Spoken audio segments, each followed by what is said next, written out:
The mage launched a blazing spell into the sky. The roaring flames smashed directly into the dragon's wing. The purple beast let out a deafening howl of agony. From the backline, a voice commanded Basa to cast a speed-boosting spell. Basa was an A-rank shaman from the Golden Time Guild. Next, the leader ordered Ladish to keep the fire magic pouring down. Ladish was an A-rank mage, also from Golden Time. Then there was Saki. She was an S-class, third-class swordsman wielding the legendary Savior's sword. Her orders were absolute. She had to wait for an opening and end the battle. The man issuing these commands was Kunan, an S-rank magic swordsman from Golden Time. The final person to receive instructions was Yuki. He was strictly ordered to stay back and remain hidden in the shadows. He was merely an F-rank, with no class and no guild affiliation. A massive backpack hung heavily from his shoulders. Biza, Lotish, and Kunan unleashed their attacks simultaneously. They maintained the fierce assault until Saki found the absolute perfect moment. She activated her skill. It was the Luminous Slash. In a mere fraction of a second, devastating strikes carved across the dragon's massive body. The mighty beast let out one final roar before crashing heavily into the earth. Yuki watched the S-rank elite in sheer awe. Just as expected, they had slaughtered a dragon with absolute ease.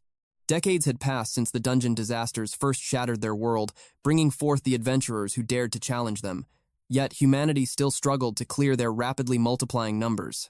As a direct result, neglected and hidden dungeons frequently erupted into devastating dungeon breaks. This chaos had become a critical crisis for society. To make matters worse, many adventurers merely hunted monsters for profit, outright refusing to clear the dungeons completely. Only a handful of true heroes understood the lingering threat, leading elite parties like this one toward full dungeon clears. Suddenly, a heavy hand smacked Yuki's backpack. It was Basa. He mocked him as a mere luggage carrier, demanding a potion on the spot. Yuki frantically dug through his heavy bag. Lotish scoffed in disgust. He sharply reminded Yuki that, unlike him, the true fighters were risking their lives on the front line. Basa coldly added that knowing Saki meant nothing. He never expected such pathetic deadweight to tag along. They glared down at him, disgusted by the lowest-ranking rookie. He possessed barely any mana, his movements were sluggish, and in their eyes, he was entirely worthless. Kunan's sharp voice cut through the insults. Both men instantly froze. He sternly reminded them of their location. They were standing inside an estimated ice-rank dungeon. This was no place for idle chatter. The two men quickly apologized. Then Kunan shifted his cold gaze to Yuki. He warned the boy to take his duties seriously and execute his job flawlessly because he was still a member of this party. Yuki immediately replied, "Yes, sir." The group pushed deeper into the abyss. Yuki deeply agreed with Kunan's warning. He realized he completely lacked the proper mindset of a true adventurer. He had let himself get distracted, mesmerized by the sheer power of top-tier adventurers in action. He wanted to claim this was a learning experience, but instead, it only highlighted the massive, crushing gap in their power. He didn't even possess a class. Someday, he desperately wanted to stand as an adventurer like them. But lost in his thoughts, he failed to keep his guard up. Saki noticed his slipping focus. She sternly warned him that losing sight of the objective was strictly forbidden. Her voice softened as she confessed she couldn't bear to lose any more family. Yuki's heart clenched. He never wanted to experience that devastating loss again. 2 years ago, he stood paralyzed before the television, watching as a catastrophic dungeon break obliterated their home district. Rescue operations were launched, but finding survivors was deemed entirely hopeless.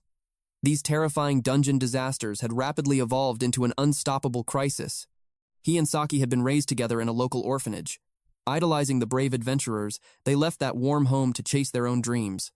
But the sanctuary they were supposed to return to, and every precious life still living there, were mercilessly wiped out by the dungeon break. That unspeakable tragedy forged his absolute resolve. He swore to prevent such a disaster from ever claiming lives again. But little did he know, unseen eyes had been watching his every move. He was the final, crucial piece in a dark and twisted puzzle. Suddenly, a foul and unsettling presence brushed against his senses. But before he could even react, a glowing magic circle erupted beneath their feet. It was a teleportation trap. Kunan frantically roared for everyone to brace for impact. Whoever laid this snare was eagerly awaiting Yuki's arrival. The party landed safely, but the grim reality was immediately clear. They had been dragged straight into the boss room. Kunan's battle instincts flared. he instantly ordered everyone to form a defensive circle and lock down the perimeter. He barked an order at Yuki to prepare the return item immediately. But Saki's instincts screamed that something was terribly wrong. A crimson puddle on the stone floor began to violently boil. A sinister figure slowly rose from the bloody depths. It was a man, impeccably dressed in a butler's uniform. Their survival instincts instantly recognized him as the Demon King. That terrifying title was reserved exclusively for S-class dungeon bosses, the most catastrophic and vile entities in existence. Yet, the eerie figure standing before them seemed almost insulted by the grand label. Without hesitation, Saki launched her assault. Kunan conjured a massive javelin of pure ice. He prepared to rain destruction upon the enemy, while Saki swiftly closed the lethal distance. Reaching the perfect striking range, she unleashed the devastating luminous slash. But the mysterious man effortlessly parried every single strike, calmly mocking the youth of today for their terrible manners. He mocked their sheer ignorance. More figures emerged from the shadows. Maids, an elf, a beastkin, and others stepped into view. Kunan was violently thrown back. An elf woman unleashed a barrage of magic. She coldly remarked that useless extras had joined their true target. Without warning, a monstrous presence materialized right before Ba. The beastkin delivered a devastating kick, launching him aside. Lotish stood frozen in pure terror. Before he could even blink, a figure in a magician's hat materialized right behind him. Suddenly, a massive magic circle illuminated the ground. A chillingly calm voice echoed, declaring that playtime was over. A solitary figure stepped forward.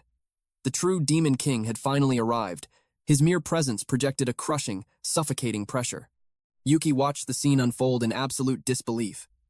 The Demon King unleashed a terrifying wave of aura, locking his piercing gaze straight onto Yuki. Instantly, his powerful subordinates dropped to their knees. They aligned themselves before him in utter, unquestioning submission. Kunan understood the grim reality. Total annihilation was only seconds away. His eyes darted desperately, searching for any possible escape route. They needed a miracle to survive. The tension in the air felt suffocating. Yuki realized their doomed fate, but he absolutely refused to die here. He frantically tore through his backpack. A desperate plan formed in his mind. He pulled out a strange device and firmly pressed its button. A glowing magic circle manifested beneath him. The emergency return sequence had begun. As the countdown hit 5, he boldly stepped forward. He deliberately provoked the Demon King, loudly declaring himself as the final opponent. A flicker of dark amusement crossed the ruler's face. Panic seized Lotish completely. Just one more step, and Yuki would cross outside the safe return radius. Saki sprinted forward in desperation. But Kunan snatched her arm and dragged her back. He fully understood Yuki's tragic sacrifice. The countdown dropped to 3. Kunan and Saki were now completely separated from Yuki. Saki thrashed wildly, screaming for answers. Yuki cast a final glance back, confirming they were safe. His desperate gamble was working perfectly.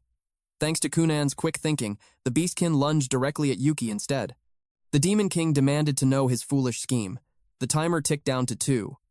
Yuki flashed a fearless grin, claiming his plan was obvious. He hurled the magical artifact through the air. The countdown plummeted to 1. Everyone froze in breathless anticipation of the final outcome. Yuki roared that he would be the one to defeat the Demon King. Kunan caught the artifact, silently honoring his comrade's magnificent sacrifice. The countdown finally hit 0. A blinding light erupted from the magic circle beneath the surviving adventurers. Saki screamed Yuki's name in pure despair.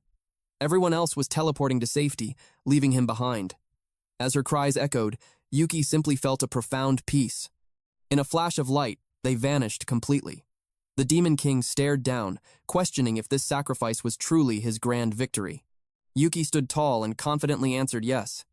He had successfully secured the survival of those elite adventurers, even at the cost of his own life.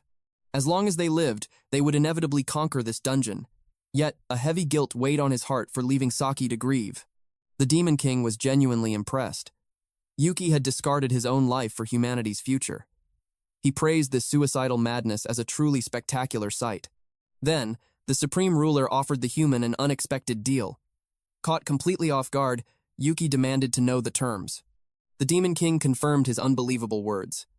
He wanted Yuki to join his army and conquer dungeons by their side. Yuki stood utterly paralyzed by shock. Monsters actively clearing out dungeons? Bewildered, He asked what possible motive they could have for such an act. The Demon King explained their grim reality. His people faced constant slaughter from relentless human invasions. Yuki shot back that humans lived under that exact same terror. But the Demon King countered with a cold truth. If humans simply stopped invading their homes, the monsters would have zero reason to hunt them down. This specific domain had been classified as an S-rank dungeon right from its inception. It was notoriously lethal even during initial scouting missions. To prevent any more senseless slaughter, the dungeon's defenses had to become impenetrable. To achieve absolute power, they needed to conquer rival dungeon bosses. They would absorb their immense magical energy to fortify their own realm. He absolutely refused to let his loyal subordinates suffer another massacre. The mere mention of such tragedy instantly caught Yuki's full attention. A shocking realization hit him. This terrifying Demon King was no different from himself. He understood this grand scheme meant sacrificing entirely different dungeons. The Demon King openly confessed to his ruthless strategy. He even admitted a willingness to forge alliances with humans to achieve this goal. Every single action he took was solely to protect his loyal subordinates. It was the fundamental duty of a leader. Yuki understood that desperate devotion completely. Doing whatever it takes for your family, even facing certain death. He challenged the Demon King, demanding an oath that once he gained ultimate power, he would only repel humans, never kill them. The Demon King calmly replied that monsters were eternally bound to their respective dungeons. Once their strength reached an unfathomable level, human invaders would be utterly powerless. Naturally, the foolish raids would eventually cease altogether. Yuki hesitated, his mind racing. Could he truly trust the word of humanity's greatest enemy? The Demon King stated the cold, hard facts. If Yuki refused, he would die right here, and countless human lives would follow. Yuki knew deep down that Kunon's party would inevitably return for vengeance. If the status quo remained, the endless cycle of bloodshed would never stop. Another devastating tragedy was absolutely guaranteed. He weighed the heavy burden of his choices. Finally, his resolve hardened. He would forge an alliance with the Demon King. Without warning, the Demon King seized his hand. Yuki stood his ground. He declared this was never for the demon's sake. He was doing this for humanity. The Demon King smiled at his fierce resolve. And just like that, their dark pact was forged. Yet, Yuki doubted his own worth. Was he truly the right vessel? After all, he possessed no class at all. But that was exactly the point. Monster Tamer was a rare path, one exclusively reserved for the jobless. They stared at him with ravenous greed, sneering that a worthless piece of trash would be the perfect pawn for monsters. But Yuki refused to be a mere puppet. He would not submit. He would be the master who tamed them. The Demon King revealed their master plan. To invade other dungeons, they required a summons. They needed a monster tamer as their bridge. The first requirement for this hidden class, an entirely blank job field. The second condition was absolute, a binding contract with a monster. 3 paths existed for this bond. The first was total domination through combat. The second was mutual understanding and communication. Curious, Yuki asked about the final path. The Demon King's answer was absolute force. A massive surge of demonic aura erupted. Yuki screamed in agonizing pain. Panting, Yuki demanded to know what just happened. Suddenly, a system window materialized before his eyes. He stared in utter shock. Through this shared screen, the Demon King saw everything. Yuki realized the grim truth. His every move would be watched. It was a flawless countermeasure against betrayal. Seeking outside help was now impossible. He had to walk this perilous path alone. With a mere flick of a finger, a brilliant magic circle illuminated the floor. The preparations for their grand conquest were complete. It was time for his return to the surface. Panic washed over Yuki. He wasn't ready for this yet. The Demon King gave his final command. Dive into any dungeon. When the perfect moment arrives, summon him to end it all. But Yuki was left completely bewildered. What exactly defined this perfect moment? Before he could even ask, the world warped. He reappeared at the bustling dungeon entrance. Saki froze in pure shock. Her endless tears stopped instantly. Yuki offered a hesitant, awkward wave. She immediately dashed forward, embracing him tightly as fresh tears poured down. Nearby, Basa glared at Kunan for answers. But Kunan could only shake his head. He was just as clueless as the rest. The very next morning, Yuki arrived at the guild administration, requesting permission for a solo dungeon dive. He never expected such heavy resistance at the front desk. The staff quickly broke down the harsh reality. Modern dungeon raids had lost their true purpose. Clearing zones was no longer the priority. Adventurers were only diving for blind greed. Yuki knew this dark truth all too well. It applied to everyone beneath the elite S rank. This endless greed was triggering massive dungeon outbreaks. But the guild would never publicly confess to that. To combat this dangerous stagnation, strict security and heavy entry bans were enforced everywhere. The receptionist presented a detailed infographic. She explained the core system of the guild, beyond actual progress in dungeon conquests. An adventurer's rating relied entirely on guild trust. Without a verified party, his contributions were invisible. They simply could not validate his worth. Because of this broken system, the guild heavily restricted sudden solo dives. Going alone was highly suspicious. Yuki completely understood their logic. A true conqueror would never challenge a dungeon alone. Solo divers were usually desperate gamblers chasing a jackpot. He clarified that he only wanted an F-rank dungeon. His sole objective was basic leveling. The receptionist nodded in understanding. She officially assigned him an F-rank gate, the Labyrinth of Silence. With barely any monster reports, it was perfect for rookies. He was quickly escorted to the location. The staff finally unlocked the massive gate. She gave him the green light to enter, reminding him of the emergency button, a lifeline if things went horribly wrong. Yuki recalled her warnings about strict security. It felt slightly underwhelming, but logical enough. After all, this was merely a neglected dungeon. Suddenly, the Demon King's voice echoed in his mind, asking what exactly a neglected dungeon meant. Yuki nearly jumped out of his skin. He never expected direct telepathic communication. He asked if this was some demonic skill. The Demon King chuckled at his ignorance. It was actually Yuki's own inherent ability. Telepathy was a fundamental skill for any monster tamer. Yuki was completely caught off guard. It was his very first time activating a skill, a highly convenient, yet deeply unsettling passive ability. As he ventured deeper down the dark staircase, Yuki explained the grim reality of neglected dungeons. Zones completely stripped of management and active conquest. There were simply too many gates opening worldwide. A proper response was completely impossible. Resource-rich dungeons attracted greedy swarms of adventurers. Only those received proper guild regulations. The Demon King quickly grasped the human concept. This labyrinth had been entirely abandoned by humanity. He assumed the monsters were breeding in absolute peace. Yuki noted a terrifying risk. If monster populations exceeded the dungeon's limits, it would collapse entirely. Yet, an eerie silence filled the air. There were barely any monsters in sight. But even in this low-level dungeon, the atmosphere felt twisted. Suddenly, the earth violently shook as a desperate voice screamed for him to run. Two adventurers sprinted past him, their faces pale with absolute terror. Right behind them, a colossal slime boss loomed, leaving Yuki completely stunned. Demon King Liber instantly grasped the horrific truth. Deprived of human prey entering the dungeon, the monsters had descended into brutal cannibalism.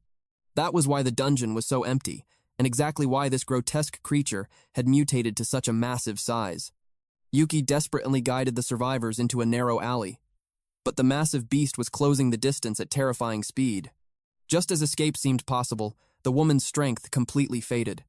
She violently stumbled and was instantly devoured, her body trapped deep within the acidic beast. Yuki urgently asked if summoning the Demon King could still save her. But Liber coldly shut the idea down, calling it utterly impossible. The pure destructive shockwave of his summoning would absolutely obliterate the slime, but it would instantly annihilate the woman inside as well. That was not an option. Watching the woman drown in the viscous trap, a reckless plan ignited in Yuki's mind. He plunged himself straight into the deadly slime. The Demon King smiled in dark amusement, fully expecting the boy to risk his own body. Yuki would sacrifice everything to save a life. He forced his way through the crushing, suffocating mass until he reached her side. Grabbing her tight, he finally triggered the summoning of Demon King Liber. A terrifying surge of dark energy erupted, and the king's spectral hands began to manifest. Liber granted the boy access to his overwhelming power. But mid-summoning, the sheer magical burden forced Yuki to violently cough up blood. It felt as if hellfire was scorching his very soul from the inside out. A towering phantom of Liber materialized behind him, ordering the boy to endure the pain. The Demon King pushed against the magic circle, testing the boundaries with a single finger. Liber was genuinely surprised. Even pushing past his absolute limits, this mere fraction was all Yuki could muster. Yet, against this pathetic beast, it was more than enough. apocalyptic energy concentrated at his fingertips. With a final breath, Yuki unleashed the devastating spell, Chaotic Dawn. A blinding beam of absolute destruction pierced the monster, triggering an earth-shattering explosion. Yuki trembled as he realized the true horror of Lieber's power. It was a pure, unadulterated catastrophe. Everything in their path was erased from existence. The rescued woman woke up, shivering violently in absolute terror. The male adventurer stared at his savior in horror. Thick, crimson blood poured fiercely from the young man's eyes and mouth. He desperately urged Yuki to escape the dungeon, warning him of his fatal injuries. Only then did the adrenaline fade, revealing the true agony wreaking havoc on Yuki's body. His vision rapidly faded to black, and he collapsed face first onto the cold stone floor. Several days later, deep within the Endless Abyss dungeon, Yuki informed Lieber that his first massive rank-up happened while he was completely unconscious in the hospital bed. He explained how his bloody state had terrified the two adventurers, yet they still bravely carried him to safety and reported the incident properly. Lieber questioned why the boy looked so utterly defeated, casually offering him a victory toast instead. Yuki could not accept the praise. In his eyes, all he had done was borrow another being's power. Crushing disappointment weighed on his heart, believing summoning was his only contribution. But Lieber reminded him of his unyielding resolve to not abandon the life in front of him. In the face of absolute despair, Yuki had fearlessly seized a different possibility without a single second of hesitation. The Demon King openly admired that fierce mental strength, offering him a glass of wine. Yuki finally accepted it, quietly thanking him for the rare praise. However, Lieber confessed his deep concern. It was heavily problematic that summoning him pushed Yuki to the absolute brink of death every single time. To solve this, the king introduced a new entity for Yuki to command next time. Enter Elvina, an enigmatic undead maid. Yuki was instantly struck by her chilling, elegant composure. She teased that falling in love with her at first sight would be a grave mistake, considering she had absolutely no pulse. Her morbid, undead humor fell completely flat. Yuki immediately worried if she could handle the dangers ahead. Lieber chuckled, casually confirming that the maid was actually far stronger than Yuki himself. Elvina cheerfully claimed she just wanted to be a relatable and approachable servant. Moving on, the trio decided to focus entirely on skyrocketing Yuki's level. His body needed immense growth to withstand the Demon King's true summoning. Suddenly, a horde of blazing monsters violently ambushed them. Elvina moved like lightning, obliterating the flaming beasts with casual, devastating punches. Every threat was erased instantly, leaving Yuki in absolute awe of her monstrous strength. They were currently storming an E-rank dungeon, famously known as the Deadly Den of the Burning Ones. Elvina darted around the battlefield with zero effort, proudly boasting of her supreme maid skills. Her playful energy instantly reminded Yuki of an attention-seeking child from his old orphanage. That little girl had always followed him around. But the bittersweet nostalgia was cut short. A relentless flood of level-up notifications practically shattered his eardrums. Elvina stared at him in utter disbelief. How could anyone find the glorious rush of leveling up so incredibly annoying? She openly wondered if this was just a weird joke among the living. As they ventured into the dungeon's pitch-black abyss, Yuki noticed he could maintain Elvina's presence far longer than Lieber's. Elvina calmly explained the reason. The Demon King was simply a supreme entity on a completely different level. The magical toll to call upon him was so catastrophically high, the connection was forcefully severed halfway through. Yuki grimly acknowledged that harsh reality. He had nearly destroyed his own body just to manifest Lieber's mere fingertips. Smiling warmly, Elvina declared herself an absolute bargain, a powerful ally his current mana could perfectly sustain. Yuki smiled back, sincerely calling her an incredibly reliable partner. A faint blush crept across the maid's cheeks as Yuki finally understood that true summoning required far more than just raw power. Time was of the essence. Their path was soon blocked by a heavily sealed door. Yuki wondered how they could possibly break through. Elvina simply stretched her arms. With a single punch, the heavy door shattered into pieces. She smirked, casually claiming she was merely knocking. Beyond the dust, an armored warrior awaited them. Elvina charged forward without hesitation. The enemy raised a flaming sword, but Yuki sensed something unnatural about the fire. Reacting instantly, he hurled a dagger. The strike deflected the glowing blade just inches away from Elvina. Yet, a mere trace of the flame grazed her cheek, sending terrifying cracks across her skin. Yuki shouted, asking if she was injured. Brushing it off, she asked when he had recognized the holy attribute hidden within the fire. He explained that the aura felt completely different from the regular dungeon flames. It radiated the same blinding light as Saki's power. Elvina noted that holy flames were the ultimate bane of the undead. With a grin, she joked that the danger made her non-existent heart race. Yuki warned her that this was no time for jokes, urging an immediate retreat. But the warrior suddenly unleashed a fiery sanctuary circle, trapping them inside. Elvina instantly recognized the terrifying threat. Just like Lieber, this dungeon boss possessed a domain that prevented any escape. Yuki considered calling upon Lieber, but Elvina quickly stopped him. Given his current mana limit, he could only sustain one summon. They had no choice but to fight this battle together. Elvina chuckled at the irony. A monster tamer standing on the lethal front lines. However, that was precisely Yuki's intention. They were comrades in arms. A confident smile graced her lips. Her fighting spirit fully ignited. Together, they would unleash the true results of their terrifying growth upon the dungeon boss. And if necessary, she would defend him with her life. Elvina and Yuki readied their stances, staring down the towering monster. Following his recent level up, Yuki had unlocked a powerful new skill, the Eye of Truth. It allowed him to pierce through enemy secrets. The system detailed the holy fire. It was an absolute destructive force against any being with a dark attribute. Elvina noticed his shock and asked what was wrong. Gazing at her, Yuki witnessed her dormant skill, made of all wind. It promised a massive surge in all parameters for a limited time. Suddenly, blaring system warnings alerted him to an incoming boss attack. A vortex of searing flames spiraled toward them. Reacting purely on instinct, Yuki grabbed Elvina and pulled her from the blast zone. He quickly explained his newfound vision, revealing hidden attributes and danger levels. She calmly replied that this was the fundamental mastery of a monster tamer. Eyes capable of perceiving the hidden truth of monsters. His vision wasn't perfect yet, but it was a crucial awakening. They braced for the inevitable second wave. Moving like a phantom, Elvina dodged the roaring flames and charged directly at the towering boss. Empowered by his guidance, she launched a devastating kick. Yet there was absolutely no reaction. Yuki froze in sheer disbelief. Elvina realized her strike had dealt 0 damage. Yuki quickly deciphered the truth. The towering armor was merely a shell for a true fire monster. Elvina stared in dumbfounded silence. To her, it had seemed like an obvious armored knight at first glance.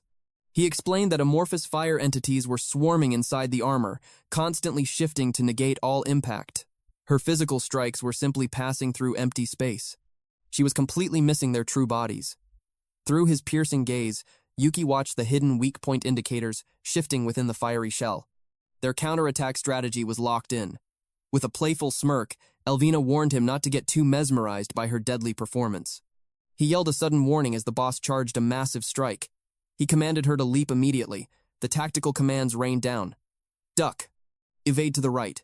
The next deadly swing is coming from below. Now strike the left arm, the right shoulder, and finish with the head. The colossal boss staggered back, its fiery core completely disoriented. Yuki instantly ordered her to retreat and create distance. For the first time, the imposing monster showed a moment of weakness. Yet it miraculously dodged. He barked another command to evade right. But in a blinding flash, a sudden counterattack caught Yuki entirely off guard, blasting him backward. Thankfully, Elvina flashed into the trajectory, intercepting the blow. She firmly reminded him to guard his own life. Reaching safety, Yuki quickly apologized. Elvina then urged him to command her hidden skill. He rapidly scanned the system text. A tamer possessed the authority to forcibly ignite their contracted monster's ability. This awakened skill would forcefully multiply her combat stats, but only for a fleeting instant. Yuki did the terrifying math. If he triggered it, they had to obliterate the boss before it even registered the attack. With only one chance to activate it, the timing required absolute perfection. Elvina flashed a charming smile, placing her complete trust in his command. Yuki steeled his resolve to end this deathmatch in a single strike. Suddenly, a chaotic storm of danger warnings flooded his vision. He roared, a warning of a devastating combo attack, ordering her to dodge sharply to the right. He commanded her to hold that exact position, then immediately slide left. But in the chaos, a massive pillar of fire surged directly toward Yuki. The searing impact blasted him to the ground. Ignoring the agonizing pain, he forced himself up and roared for her to leap left. In that perfect fraction of a second, he triggered Maid of All Wind. An explosive gale of power wrapped around Elvina's kick. She slammed the dungeon boss into the ground, carving a devastating deep dent into the earth. The brutal battle finally reached its conclusion. Yuki dropped his tense shoulders in overwhelming relief. Panting softly, Elvina admitted the terrifying power had drained her completely. With those final words, she bid him farewell. Yuki stood completely stunned. She vanished before he could even rise to his feet. He desperately tried to summon her again, but met only with silence. Defeated, he eventually returned to the heart of Lieber's dungeon. Lieber was visibly relieved to see him alive. He immediately asked where Elvina was. Yuki stated he needed to speak with her, refusing to leave her behind on their next adventure. Lieber silently guided him forward. Had Yuki arrived even a moment later, he would have missed seeing her face entirely. He froze in horror at the sight of her resting inside a coffin. Deeply confused, he demanded to know what this meant. Lieber calmly explained that this was how they mourned their dead. He asked if human customs were any different. Yuki simply could not process what he was hearing, prompting Lieber to explain further. Elvina was an undead maid. The innate skills of her race unleashed immense power, but at the devastating cost of destroying their own bodies. Yuki suddenly remembered her skill had a usage limit of 1. Now, the heavy truth of that limitation crashed over him. He refused to accept it. He never wanted her to sacrifice her life. His only desire had been to conquer their enemies together. Lieber stated calmly that for the sake of protecting the dungeon, her life had been a worthy price. He believed she had fulfilled her ultimate duty. He admitted that the final responsibility lay with him as the Demon King, but Yuki could not stomach that answer. He blamed himself for his lack of foresight, for blindly following her suggestions, and for being far too weak to fight his own battles. Crushed by the bitter regret of his own weakness, Yuki broke down in tears. Lieber quietly declared his intention to forge Yuki into someone stronger. Desperate, Yuki asked if there was absolutely anything he could do. Was there any skill that could bring her back? Lieber bluntly replied that there was none. A monster tamer used monsters. They consumed them. They did not restore them. Yuki vehemently refused to accept this harsh reality. Suddenly, a new voice echoed, telling Lieber not to be so terribly cruel. It was May. She revealed that a conclusion had already been reached regarding this matter. However, the boy had not been included in that decision, so the matter was not truly settled. Yuki instantly recognized her as one of the dungeon executives and activated his Eye of Truth. She introduced herself with elegant politeness while he scanned her status. She possessed both holy and demonic attributes, the skill Made in Order and Resurrection from Corpse. His breath caught in his throat. She offered a gentle smile and asked if he wished to know how to bring Elvina back from the dead. A powerful surge of hope ignited within Yuki upon hearing that Elvina could be revived. He knew with absolute certainty that May's skill made it possible. May was genuinely surprised that he could perceive her skills.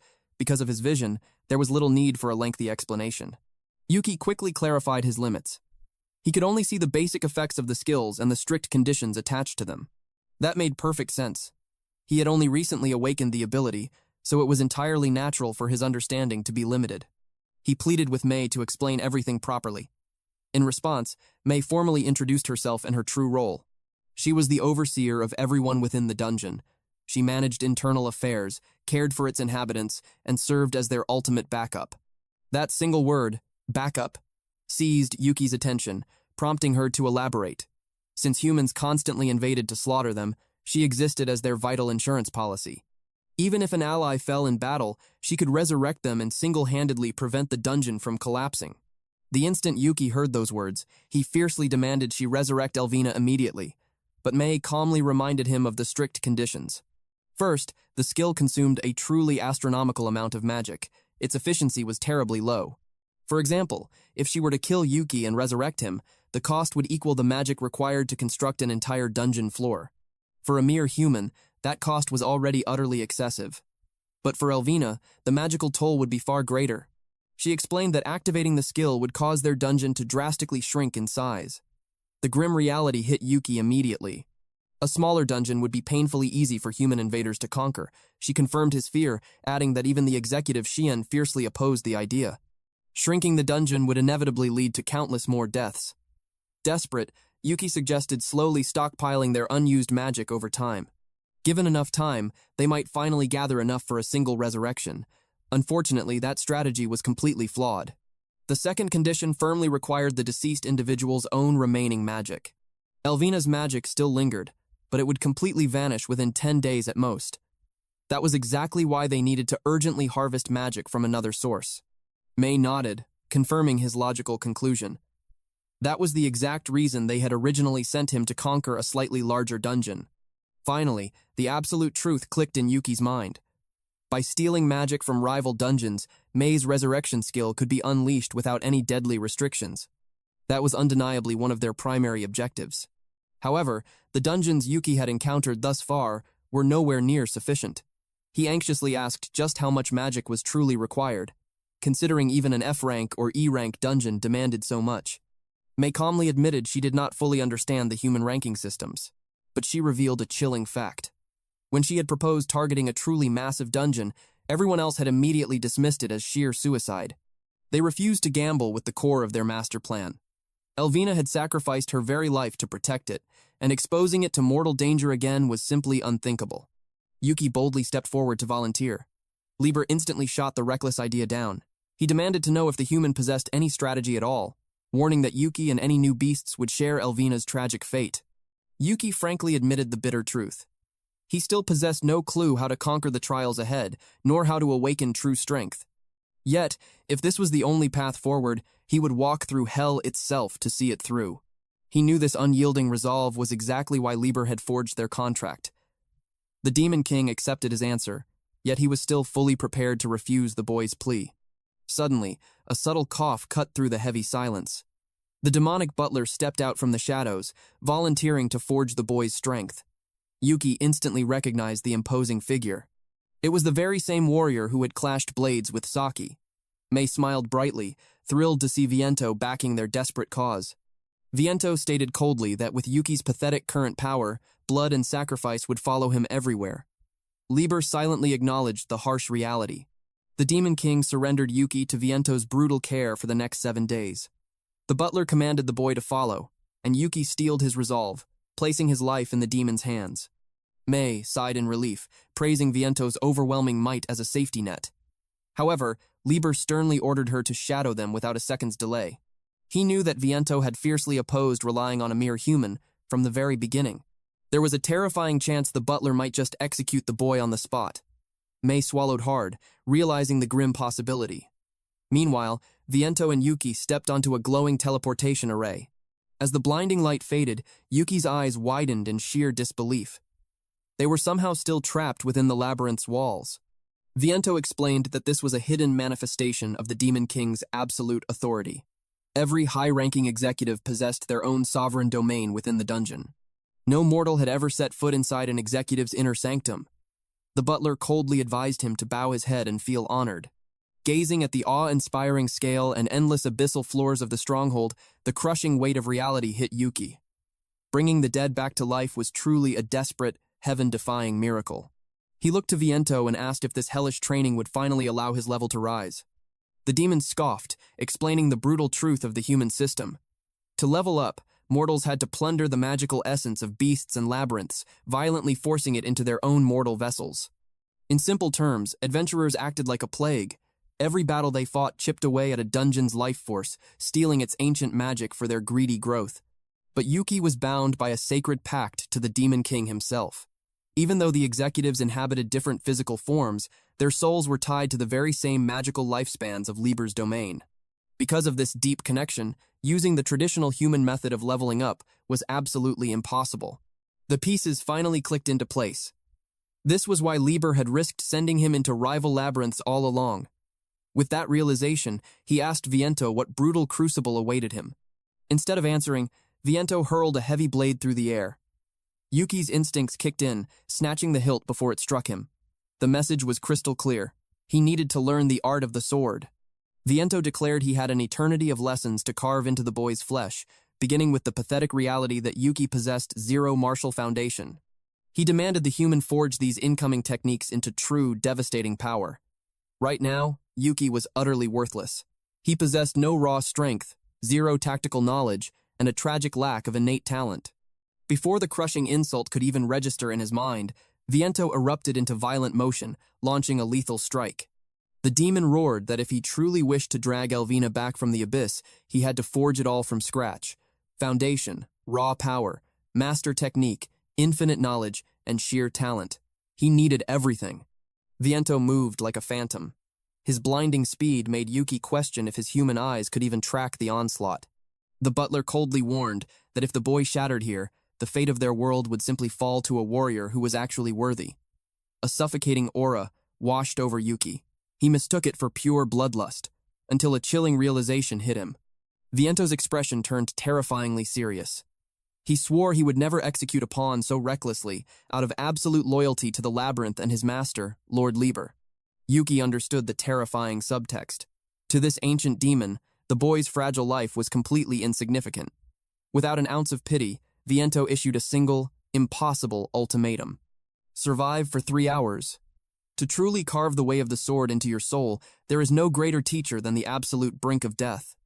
Steel sang against steel as their auras violently clashed.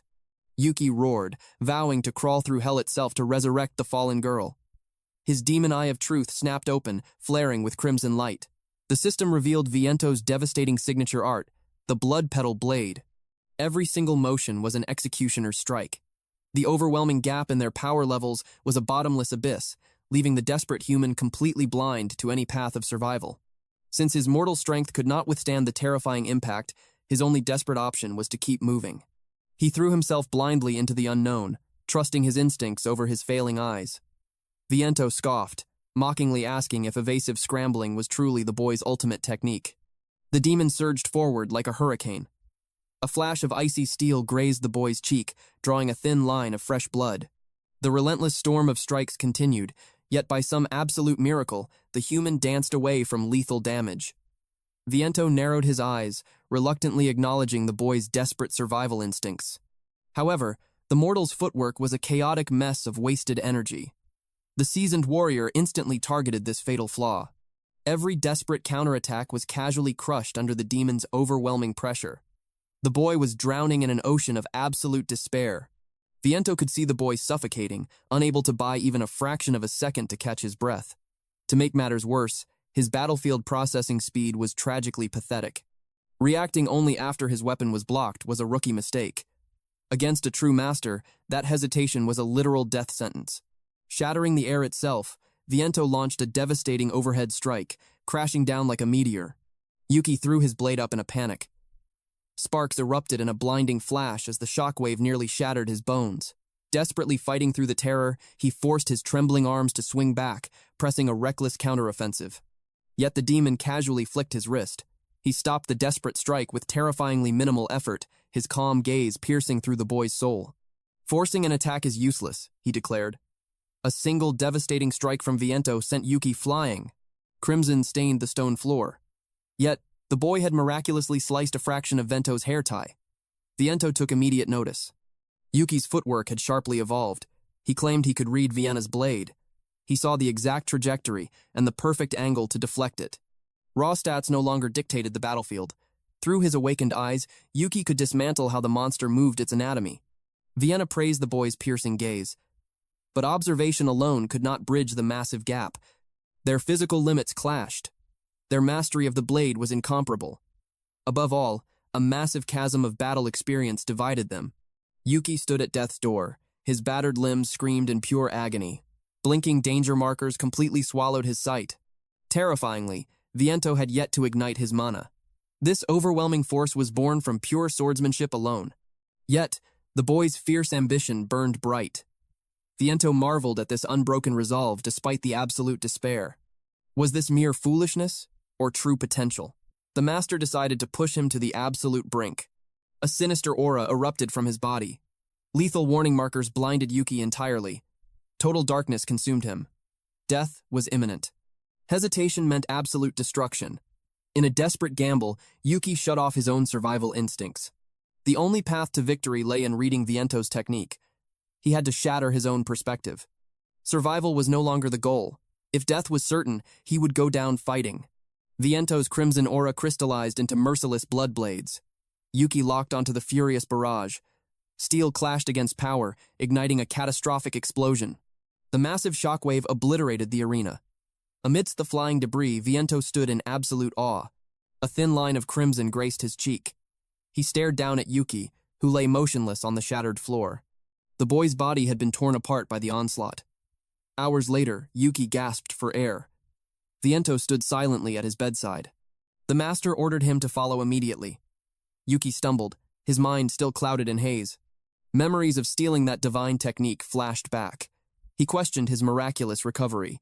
Viento revealed that Mei had cast the healing spell. Dodging death meant the mana cost remained low. Secretly, Viento was shocked that the boy dared to copy his ultimate move under such pressure. This reckless bravery only fueled his anticipation for the boy's monstrous future. Now, the true hellish training commenced. They stepped into a den swarming with terrifying beasts. Panic instantly gripped Yuki's heart. The monstrous horde was overwhelming, but Vento remained perfectly unfazed.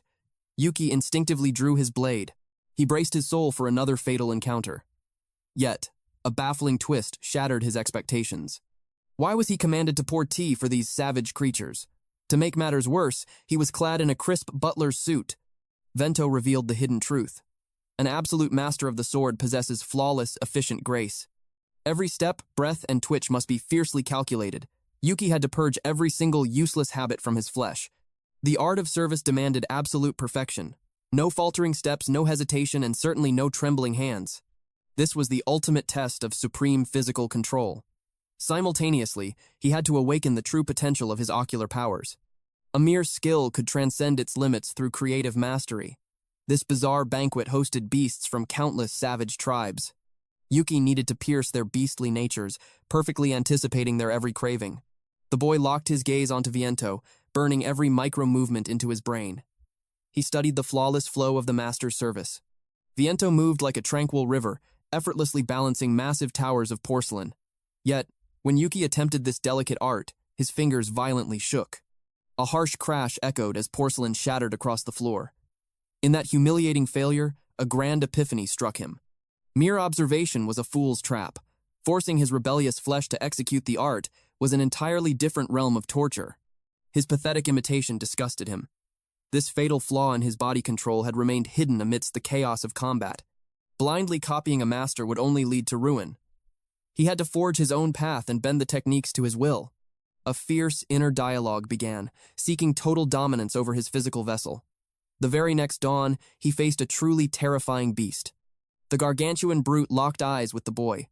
As Vento's chosen human, the creature assumed Yuki possessed immense power. Yuki humbly confessed his journey toward true strength had just begun. Grinning wildly, the beast offered a brutal lesson and launched a devastating strike. Running purely on fumes, Yuki ignited his divine sight. He sharply analyzed Viento's past footwork and the monstrous aura closing in. Calculating the absolute perfect millisecond, Yuki's fist exploded against the beast's jaw. On the fourth day, his target shifted to a cold-blooded reptilian nightmare. His awakened vision detected the creature's plummeting body heat. He read the signs, calculated the optimal response, and sprang into action. Draping a warm blanket over its scaly back, the tension vanished. Instantly, the fearsome monster melted into a state of absolute loyalty. The beasts lurking there were unimaginably bizarre. They possessed no trace of humanity. Slowly, Yuki began to grasp the terrifying genius behind Viento's training. On the sixth day, his newest guest was a deceptively adorable little bat. It arrived with a ravenous hunger. Yuki confidently offered his hospitality. But to his shock, the creature craved his lifeblood, not food. It possessed the blood-suck skill, allowing it to feast on life force instead of normal sustenance. When the seventh day arrived, Yuki served tea to Viento himself. He nervously awaited the Grandmaster's judgment. Viento sternly deducted points for both taste and presentation. However, his overall conduct finally earned a passing grade.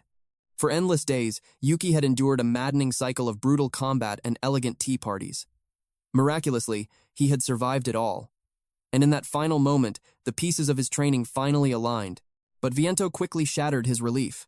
He declared that Yuki was only now entering the final stage. His ultimate test would be a deathmatch against the master himself. Viento instantly unleashed the blood petal blade. Yuki drew his sword in a blinding flash. Viento smirked with approval. The boy could now activate his mystic eye without a second thought. Yuki had once copied this technique by pure instinct, but mere imitation would no longer save him in a real battle. If he failed to make this power his own, he would perish. Yuki already knew the stakes. Death was the only alternative to absolute mastery. He activated his eye, analyzing the blood petal blade. The system revealed its terrifying nature. It morphed, stored blood into lethal weapons, unleashing a relentless barrage of slashes. Ordinary defense was completely useless. This devastating onslaught could only be countered by a technique of equal destructive power. This time, Yuki's vision pierced through the complex mechanics of the skill. His body finally understood how to move in perfect harmony. He unleashed the exact same skill, the blood petal blade. Their swords collided with a deafening crash. But to his absolute horror, Yuki's blade shattered into fragments. A vicious slash tore across his abdomen, spilling his life force onto the ground. Viento looked down in bitter disappointment. Had the boy truly fallen one step short of greatness? A pool of crimson stained the floor. Heavy regret washed over Yuki. He still had not managed to save Alvina. Coughing up blood, he warned Viento not to place limits on his potential. Otherwise, the master was in for a rude awakening. Drawing upon his spilled blood, Yuki ignited his very own version of the blood petal blade. The crimson pool twisted, shifting into countless razor-sharp blades. It unleashed a catastrophic storm of slashes. A normal defense was completely, utterly impossible. Only a mirrored attack could hope to stop this onslaught. Viento stared in sheer disbelief. The boy had completely reinvented the divine technique. One failure was never going to keep Yuki down. Instead, he decided to crush his master through overwhelming volume. A torrential rain of blood-forged swords crashed down upon Viento. Yuki lunged forward with his broken hilt, but Viento deflected the final strike. The master was genuinely blown away. Gasping for air, Yuki asked how he did. Viento calmly noted that such a devastating move could never be spammed in rapid succession. Yuki stumbled forward, completely drained of aura. He had finally reached his absolute limit. Viento caught the exhausted boy before he hit the ground. Amidst the heavy breathing, neither warrior noticed Yuki's phone slipping out of his pocket. Supporting the boy's weight, Viento proudly declared that their training was far from over. Suddenly, a notification lit up the fallen screen. Saki had found the specific dungeon exploration request Yuki was hunting for. But her message was filled with deep concern. Even as a joint operation, this was a deadly B-rank dungeon. And worst of all, the boss monster lurking inside remained a complete mystery. Yuki soon contacted Liber, revealing his insane plan to enter a B-rank abyss. Liber could sense the heavy aura radiating from the boy. Yuki had clearly undergone a monstrous surge in power. Viento chimed in with a proud smirk. Though the kid's manners still needed serious work, his swordsmanship had evolved into something truly lethal. Liber questioned the logic behind this madness. Could a mere E-rank truly survive a B-rank gate? Yuki calmly clarified that he was not there to clear the dungeon. He was merely tagging along as a research assistant. It was the exact same loophole he had used when they first crossed paths. The realization hit them like a bolt of lightning. The boy absolutely planned to slaughter the boss if the chance arose. They eagerly asked whose party he intended to join. His answer left the entire room in stunned silence. Shortly after, Yuki pushed open the heavy doors of the Adventurers Guild. Saki welcomed him with a bright, cheerful smile. Her eyes immediately locked onto the weapon resting at his hip. Curiosity piqued, she asked if he had finally picked up the way of the sword. Yuki offered a humble apology for dragging her into such an unreasonable request, but Saki waved off his concerns with a warm laugh. Fulfilling highly specific demands was just part of her daily life. In fact, diving into the abyss with a familiar face took a massive weight off her shoulders. Suddenly, a loud, obnoxious voice echoed through the hall, calling Saki's name. An arrogant man marched over, flanked by 2 lackeys.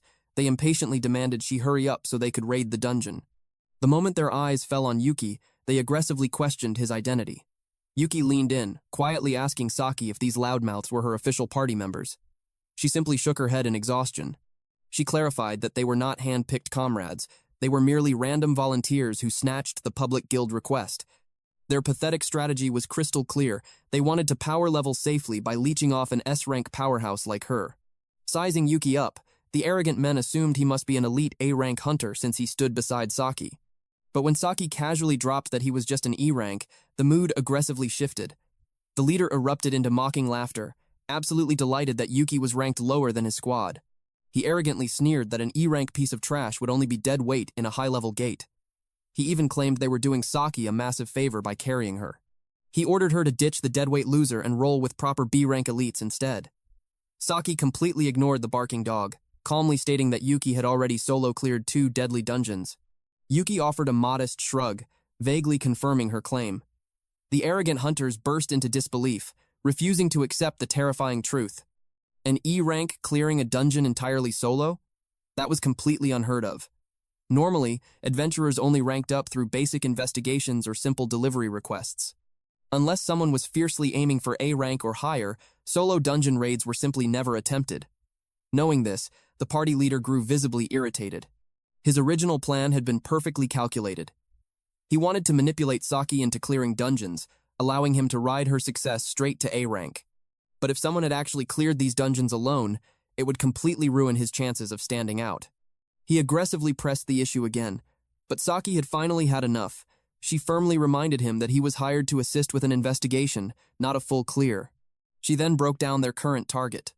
This dungeon was estimated to be a B-rank threat, infamously known as the Cave of Cloistered Desire. Dungeon ranks were strictly determined by the power of the boss. Hearing this, Yuki raised a vital question. How could they estimate the boss's threat level without even seeing it? Saki carefully explained the system. It was entirely based on dungeon complexity. The stronger the boss, the larger and more intricate the first floor would naturally be. A more powerful boss also meant a massive number of perilous floors leading up to its chamber. In short, the rank was judged by the sheer size of the first floor and the total floor count. According to guild records, this dungeon was small in scale, filled with extremely narrow paths. Spanning exactly 22 floors, it was officially classified as B rank. However, no matter which room they desperately searched, they couldn't find a single trace of the boss.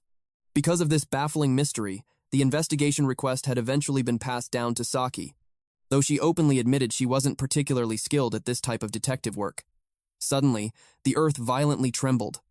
A massive, worm-like monster erupted from the shadows. The blonde-haired man urgently pointed it out to their leader, but that obnoxious leader immediately barked at them not to dare interfere. This monster was his prey. With a single, brutal swing of his axe, he completely cleaved the massive creature in half. Grabbing a bloody chunk of the corpse, he arrogantly boasted to Saki that he had taken it down flawlessly. Watching him, Saki felt incredibly conflicted. Subduing random monsters was definitely not part of their investigation request. Observing this dynamic, Yuki could clearly tell that being an S rank came with its own exhausting difficulties. That same man, Gaido, quickly turned his arrogant gaze to Yuki. He bitterly mocked him, loudly demanding that the lowly E rank actually do something for once. As his mouth kept running, the solid stone wall behind him violently collapsed. A colossal, rock-like golem emerged from the dust. Instantly, Saki and Yuki moved at the exact same time. Her blade flashed as she unleashed luminous slash. Guido stood completely frozen.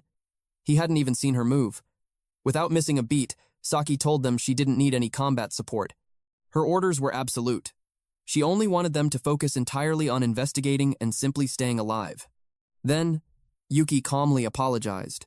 He had carefully struck the golem, specifically making sure not to get in her way.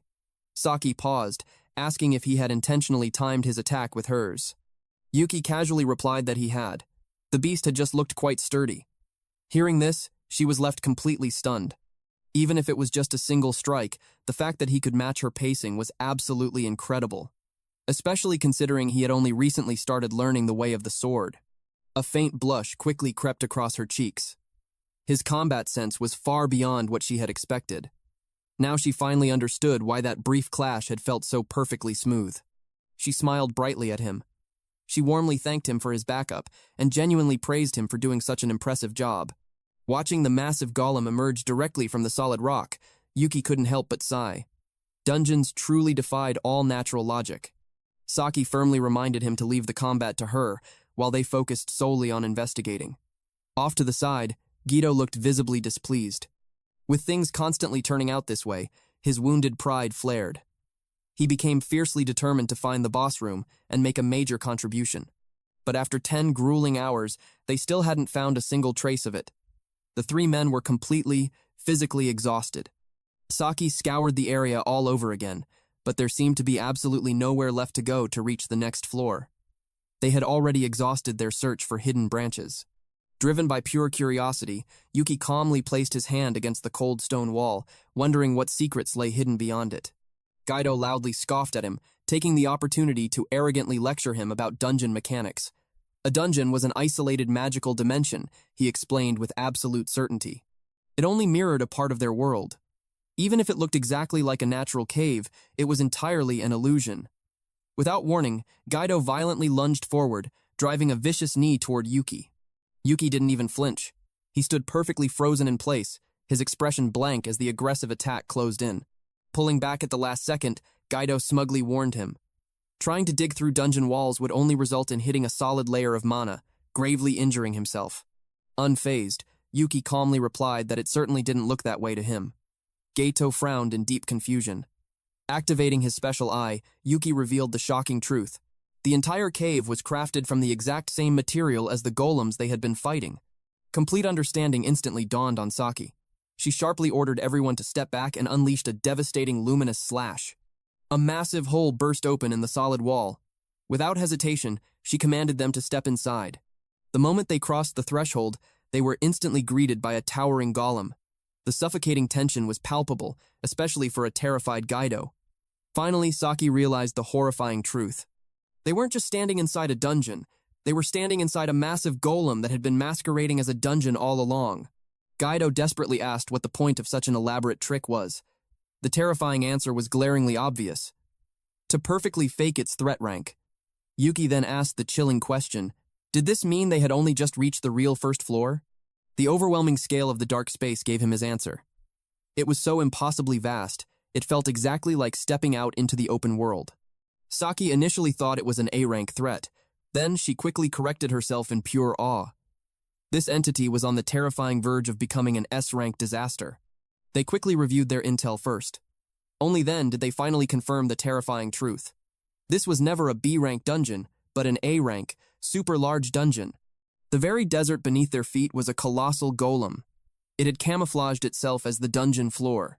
Yuki and Saki locked their gazes on the distant horizon. A massive floating castle hovered in the sky.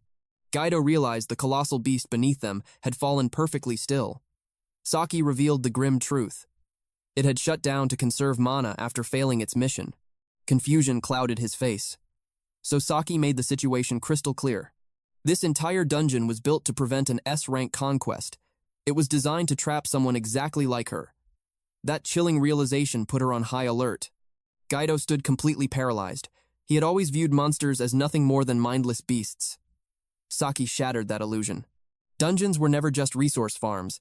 They were ancient front lines, built specifically to wage war against human society. This was no surprise to Yuki. He already knew the dark reality. Monsters possess deep intellect, cunning tactics, and sometimes real emotions. Yet Saki saw a glimmer of hope in this nightmare. They had unearthed this threat before it fully evolved into an S-rank disaster. They had to strike before it vanished into the shadows. Her voice echoed with absolute authority. The investigation was officially over. The true conquest had begun. She ordered the rest to fall back immediately and report to the guild. They were lucky. Since this was still the first floor, the exit gate was right there. But Yuki refused to retreat. He firmly declared his intent to stay. Saki locked eyes with him and asked if he was truly ready.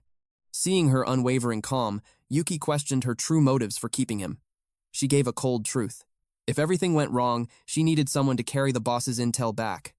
And out of everyone standing there, he was the absolute best choice. She seized his collar and pulled him close. She vowed that both of them would walk out of this hell together.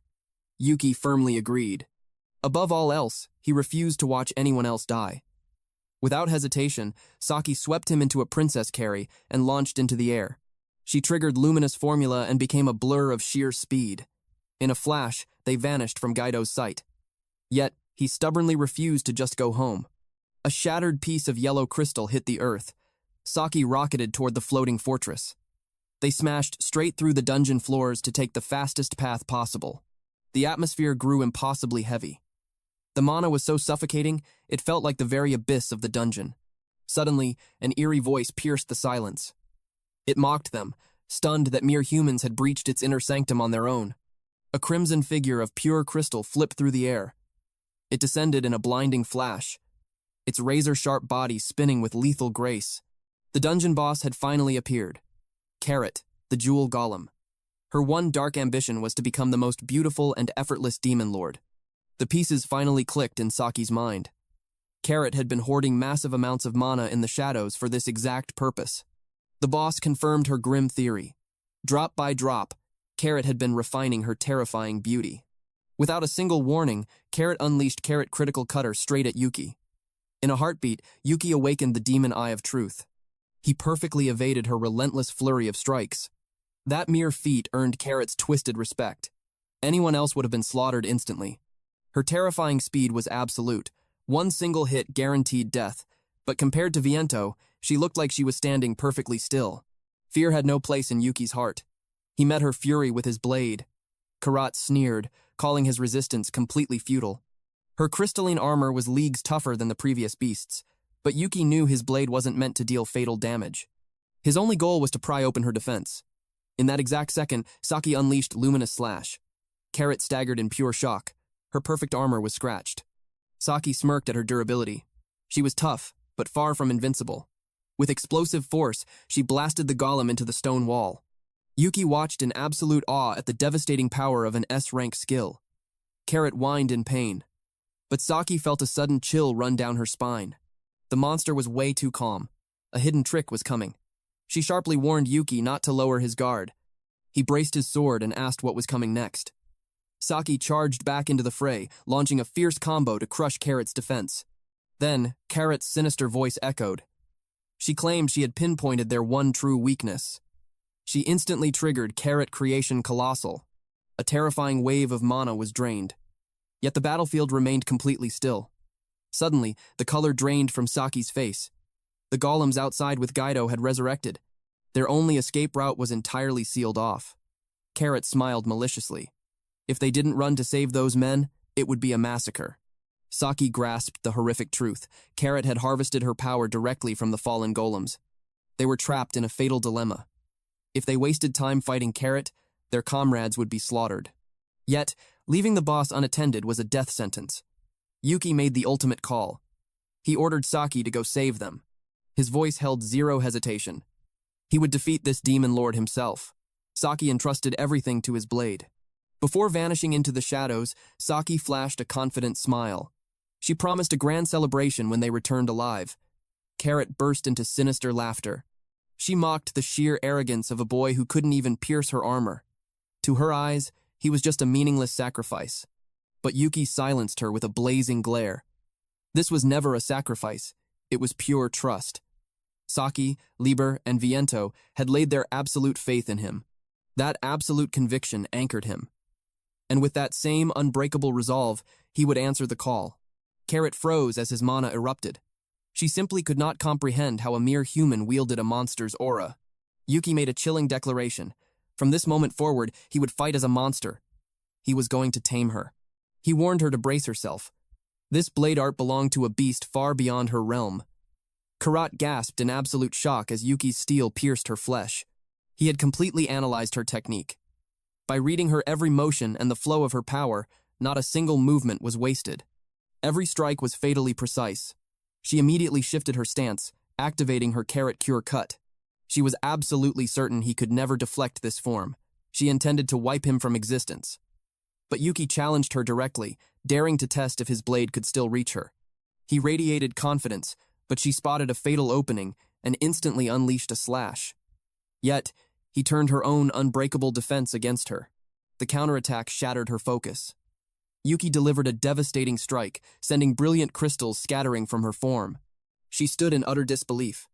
He had been wearing her down from the very beginning. Only now did she grasp the terrifying power of a monster tamer. The insult of cracking her perfect shell ignited her fury. She would never forgive such a pathetic, insignificant human. Yuki knew the battle was far from over. Her aura surged violently, finally unveiling her ultimate technique. Her class curse triggered her Carrot skill change. She began to refine, compress, and adorn her form. Her body evolved into the hardest, sharpest, and most breathtaking golem imaginable. This was the absolute peak of a Master Dungeon's power. Humans remained trapped inside her crystals as living mana sources. She vowed to grind him down until he was nothing more than a speck of dust. He would not even earn the right to join her collection. Carrot's colossal, hammer-like arm crashed down toward Yuki with devastating force. Her arrogance swelled. There was absolutely no way he could defeat her now. But Yuki merely scoffed at her obsession with sheer size, calling her strategy completely unoriginal. She replied with a deadly chill, declaring that gems only gain true worth as they grow larger. Yuki fired back that true value lay in mastery, and in how beautifully the gem was carved. He immediately unleashed his blood petal blade. Carrot froze in pure terror. She could not fathom how a mere mortal wielded an art so identical to a monster's.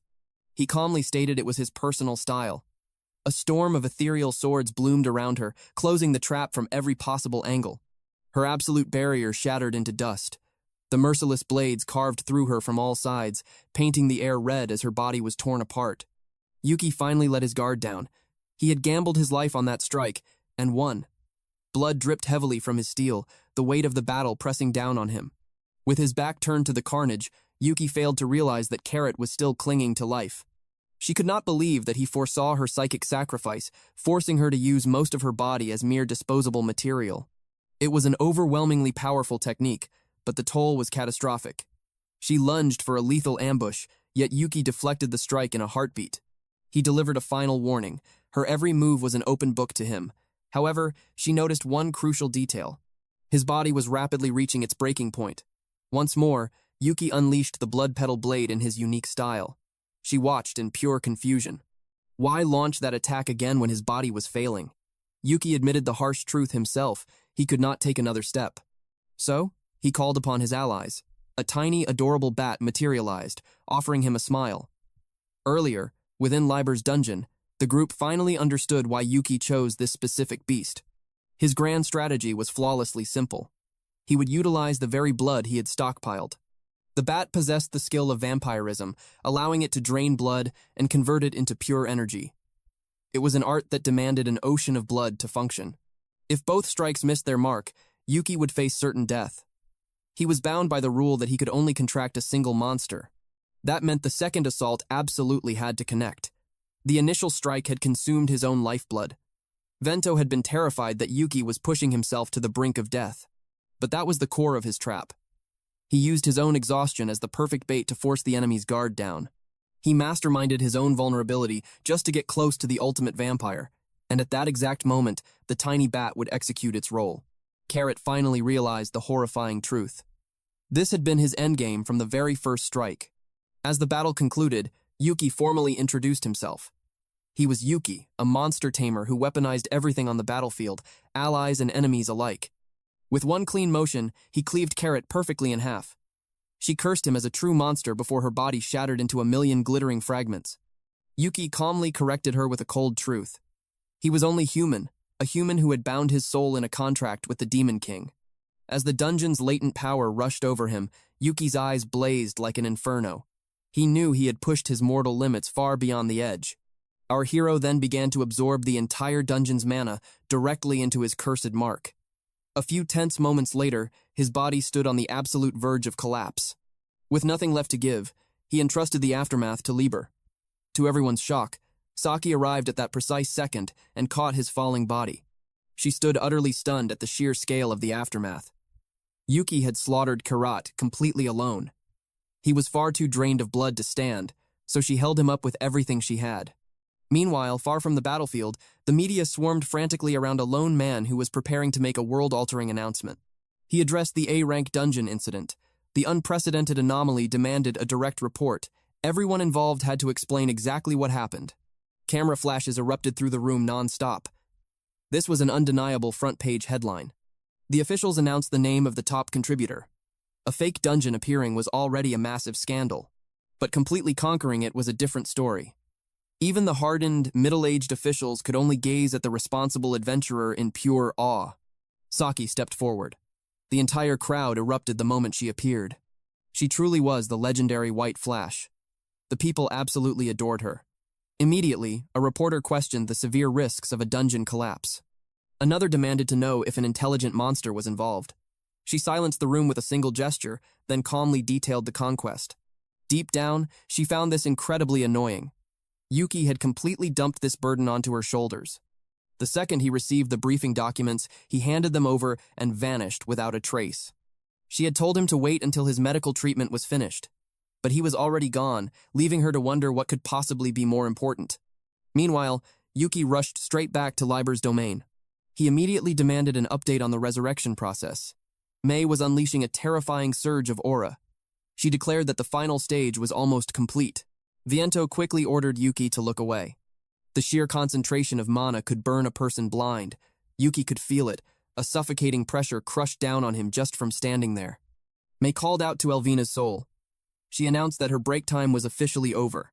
She fiercely warned that lingering in the netherworld was unforgivable. As she invoked the afterlife's approval, massive chains of pure mana began to shift. Finally, Elvina opened her eyes. Seeing her stand up again made Yuki let out a breath of pure relief. She asked why he looked so relieved. Then, the realization hit her. She had actually died.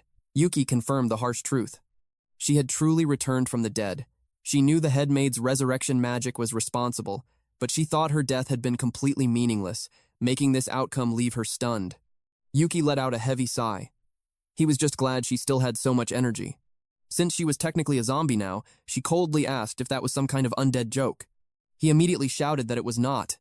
Viento swiftly cut through their banter, ordering them straight back to work. He commanded them to change their clothes immediately.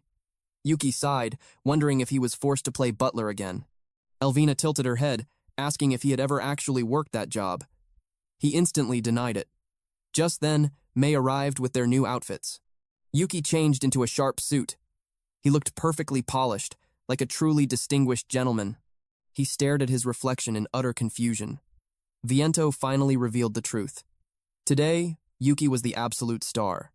The surrounding monsters erupted into a massive celebration. They rejoiced over his survival. They were thrilled to finally meet the legendary human from the rumors. Some even declared that he was their savior.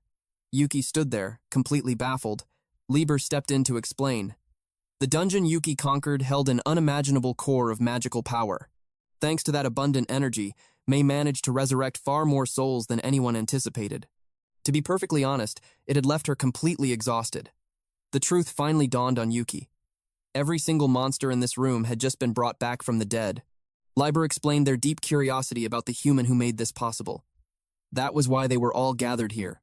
Being saved by a human was something these monsters never expected. It filled their hearts with genuine joy. They eagerly invited Yuki to drink and share his epic tale. But Elvina suddenly grabbed him and dragged him away. She aggressively declared that she was first in line. She was just as confused, especially hearing about his incredible feats. As he was pulled away, Yuki desperately cried out to Lieber for rescue. Lieber merely smiled at the sight. He reminded Yuki that his critical choice back in the dungeon was what saved everyone here. He offered high praise, telling him to get used to this overwhelming gratitude. But deep down, Yuki knew the truth. He never did this for their sake. Elvina's desperate situation had simply reminded him of a certain girl from his old orphanage. As he watched the monsters celebrating together, memories of those orphanage days flooded his mind. Just seeing these bonds made him truly grateful that he possessed the power to save them. Suddenly, a wolf monster brought up a wild rumor. It claimed Yuki was Viento's #1 disciple. Elvina screamed out in pure shock without thinking. Viento remained perfectly calm. He coldly stated that this so-called star of the party still needed the absolute basics drilled into his skull. Lieber openly teased him. If Viento nagged him this much, he clearly adored the boy. He even went out of his way to prepare clothes for him. Viento instantly fired back, pointing out Lieber was exactly the same. At first, they believed they were the ones using Yuki as a pawn, but the reality was entirely different. Yuki had used them, delivering explosive results far beyond their wildest expectations. Lieber watched Yuki with deep amusement. He confidently declared that this human was the ultimate key to conquering the world. Meanwhile, back at the press conference, Saki asked a reporter to repeat the question. Suddenly, a silver-haired man in sunglasses cut in. He aggressively demanded that they bring out the man responsible immediately. He was referring to the true conqueror. He knew they were sheltering a dangerous variable, and he wanted Yuki all to himself. Just before this incident, a man found himself cornered in a suffocating alleyway. A discarded phone glowed nearby, broadcasting chaotic news from an emergency press conference. Panic consumed the man as he screamed his innocence. It was Guido. His face was battered and bruised, desperately shouting that Saki was the one who brought the guy in. Under the pitch-black sky, a man in sunglasses clicked his tongue. Another dead end. He muttered his disgust at the endless swarm of pathetic low-rankers. Suddenly, desperate for survival, Guido remembered Yuki's name and spat it out. The man in sunglasses froze. A recruitment poster of Yuki flashed in his mind. Guido foolishly believed this information would buy his life. After all, his hands were clean of the mess now. But to his interrogator, loose lips were a fatal liability. "Blame your own mouth," the man whispered. He unleashed his skill, dropping Gato instantly. The very next morning, Yuki strolled through the bustling city with a bouquet of flowers. It had been an eternity since he was surrounded purely by ordinary humans. A rare escape from the endless cycle of dungeon raids and brutal training. For today he wanted to forget the battlefield. This was a sacred anniversary, the day he first met his comrades. His destination was the Grand Monument, a solemn memorial erected after the catastrophic dungeon collapse from years ago. It stood to honor the countless souls lost in the Great Collapse. He brought endless stories to share with them. His journey as an adventurer, his dungeon conquests, and his path of the sword. Suddenly, an eerie presence demanded his attention. A man in a crimson hoodie sat blocking the path. Yuki initially mistook him for Saki, but the truth was far more sinister. This stranger had been hunting him. It was the man in the sunglasses. His name was Zapper, an A-rank adventurer walking the same bloody path. Yuki cautiously asked if they had crossed paths before. Zapper smirked, confirming this was their very first encounter. He had come to recruit him. Bewilderment washed over Yuki. He was merely an E-rank weakling, completely unremarkable. But Zapper immediately brought up the fake dungeon raid. He warned Yuki to drop the act. He already knew the boy was heavily involved. Yuki's blood ran cold. How did this man uncover the truth? If his monstrous abilities were exposed, it would spell absolute disaster. Panicking internally, Yuki deflected the glory to Saki. He claimed he only played a supporting role by evacuating the others. But Zapper saw right through the lies. He boldly declared that Yuki was the true executioner of the boss. While the White Flash was occupied with the golem, Zapper noted that Yuki possessed the raw talent to obliterate an A-rank boss. Red flags blared in Yuki's mind. This stranger knew way too much. Yuki desperately denied everything, insisting he merely hid like a coward. Zapper chuckled at his stubbornness, ignoring his frantic excuses and demanding he listen. Conquering dungeons was no ordinary profession. Surrounding yourself with pathetic grunts would never forge a true vanguard. To amass absolute wealth, you needed top-tier weapons. The absolute best of the best. Yuki frowned, asking if Zapper was referring to him. Zapper laid out the brutal truth. No matter how phenomenal Yuki's job skills were, a lone wolf would eventually hit a devastating wall. A true party changed everything. His personal share might decrease, but the endless opportunities for profit would absolutely explode. With a confident grin, Zapper offered Yuki a lucrative partnership. Yuki politely expressed his gratitude, but firmly rejected him. Wealth had never been his driving force. Zapper took the rejection in stride. He shrugged, admitting he was never a master of persuasion anyway. However, he still intended to test the boy's limits. The negotiation was over, and the battle had begun. Yuki gasped in horror as Zapper unleashed Firehammer. Blazing heat incinerated the sacred flowers in Yuki's hands. He stood paralyzed by shock. Using destructive magic right in the heart of the city? Zapper grinned, deeply impressed by Yuki's evasive reflexes. The boy's potential only fueled his greed. Yuki demanded he stop this madness, especially on sacred ground dedicated to the fallen. The law was absolute. Unleashing combat magic on the surface was a severe crime. But to a predator like Zapper, rejecting his invitation was the ultimate sin. He immediately triggered Stonebind, locking down Yuki's movements and silencing his skills. Zapper scoffed, noting a critical flaw.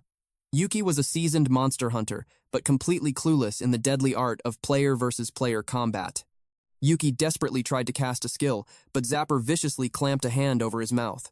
Without hesitation, he unleashed Icebind, freezing Yuki's lips shut in a layer of absolute zero. Staring into his eyes, Zapper realized they were fundamentally different. Yuki was his polar opposite, a pure specialist born solely for conquering dungeons. And that made him the perfect tool. He ruthlessly slammed Yuki into the dirt. He vowed to stalk him into every single raid and crush him like this until his spirit broke. He mocked Yuki, daring him to cry to the guild or summon the mighty S ranks. But Zapper held a terrifying title. He was the skill killer. Ordinary adventurers were merely prey to him. Yuki glared up with blazing defiance, leaving the threat hanging in the air. Zapper awaited his ultimate submission. In a flash of scorching embers, the A rank vanished. Meanwhile, in a quiet room, Liber calmly shifted a chess piece. A dark aura leaked from him as he sensed a rat trying to steal his precious pawn. Back at the base, Mei carefully healed Yuki's battered body. He decided to lock down in the safe house, wary of Zapper launching a surprise assault. He desperately needed to formulate a survival strategy. Viento approached, questioning why a warrior was caught without his blade. Yuki sighed, explaining that bearing steel in the peaceful city on his day off was an open invitation for chaos. For a lowly E rank, the security interrogations would be pure torture. But his eyes darkened with brutal honesty. Even armed, he was completely defenseless against that overwhelming magic. Lieber brought up a crucial detail. The young man possessed the rare class of monster tamer. It was time to unleash that untapped potential. These creatures were absolute masters of the arcane arts. With a swift gesture, he summoned a specific ally. Enter Mashinami Tua, a proud elf. She instantly complained about her interrupted research, yet her knowledge of the arcane was entirely unmatched. Thus, Lieber ordered Yuki to study under this ancient abyss, despite her obvious reluctance. Deep within Libra's labyrinth, upon the designated Mashinami Tamura floor, Mashami openly declared her bitter rivalry with that ancient geezer. Yuki suddenly realized he had never spotted her at any high society gatherings or grand banquets. His observation instantly sparked her fiery temper. She scoffed, vowing to never set foot in an event hosted by such a relic. The old man constantly mocked her youthful appearance, treating her like a naive woman in her early 30s. Sensing a dangerous trap, Yuki cautiously investigated further. She proudly clarified her true age hovered around a millennium, a genuinely staggering lifespan by any mortal standard. Then, she casually dropped the bombshell that she was exactly 1,499 years old. Suddenly, a wicked idea flashed in her eyes. If she transformed Vienna's pupil into an absolute powerhouse, that withered geezer would seethe with endless rage. This adorable apprentice would become utterly devoted to her, leaving Viento choking on his own bitter jealousy. And perhaps, a forbidden romance transcending the master and student boundary would finally blossom. Exhausted by her wild fantasy, Yuki interrupted, demanding to simply learn the arcane arts. His blunt ambition amused her enough to accept the role. After all, mastering the mystic arts demanded endless mental simulation. With a smirk, she guided him toward her grand archive. The overwhelming scale of the sanctuary left Yuki completely speechless. He asked if this endless sea of texts contained magical knowledge. She chuckled, revealing this was merely a fraction. The majority of her domain was constructed entirely from ancient tomes. Reading his bewildered expression, she realized he lacked even the most fundamental grasp of true mana. With a playful smirk, she dubbed him her apprentice number 1. Then, she demanded to know if her assumption was correct. She threw out a seemingly basic test. What separated the arcane arts from standard combat skills? The profound question forced Yuki into deep contemplation. Breaking the heavy silence, she provided the answer herself. Skills were strictly personal abilities. Magic, however, was a universal force. The grand concept flew completely over Yuki's head. Seeing his utter confusion, she broke down skills into 3 major classifications. The first tier included abilities granted by an individual's chosen profession. The second tier encompassed the innate traits running through a specific race's bloodline. The final tier consisted of legendary powers, born only when a supreme combat technique achieved total sublimation. Every single variant was a reality-breaking phenomenon. They demanded absolute physical mastery, refined technique, and raw innate talent. Therefore, flawless replication was completely impossible. Even if 2 devastating strikes appeared perfectly identical, their underlying foundations were worlds apart. She urged him to search his own memories, pointing out he had already survived this exact phenomenon on the battlefield. The memory of unleashing the blood petal blade flashed through Yuki's mind. He nodded in perfect understanding, concluding that the arcane arts must be the exact opposite. Her triumphant smile confirmed his theory. It mattered not who wielded the power. If a spell was forged with identical mana output and the exact same ancient chant, the resulting destruction would always be identical. It was a universal rule, an unbreakable absolute law. That was the true essence of magic. A thrilling rush of excitement surged through Yuki's veins. Then, she launched her second trial. Why did the vast majority of warriors abandon the arcane arts? Yuki speculated it involved impossibly strict activation conditions. Perhaps it drained catastrophic amounts of vital energy. Yet, the brutal truth was devastatingly simple. The learning curve was just too steep. He wondered if commanding raw mana was the main hurdle. Shaking her head, she revealed that even uttering the complex chants was a monumental task. Unleashing true arcane power required vocalizing entire volumes of text, even for the most fundamental spells. Yuki protested, claiming he had never witnessed a mage chant for such an eternity. Most combat arts only needed a brief command, like simply shouting to summon flames. This perfect setup led directly into her third inquiry. She challenged him to explain how modern mages bypassed those lengthy incantations. After a tense moment of reflection, Yuki deduced they relied on external support items. His intuition was flawlessly correct. Mystical artifacts like enchanted staves acted as substitutes for vast sections of the chant. Complex geometric arrays could be physically carved into reality. Certain verses were projected telepathically, while others were forcefully erased from the sequence entirely. The realization hit Yuki like a thunderbolt.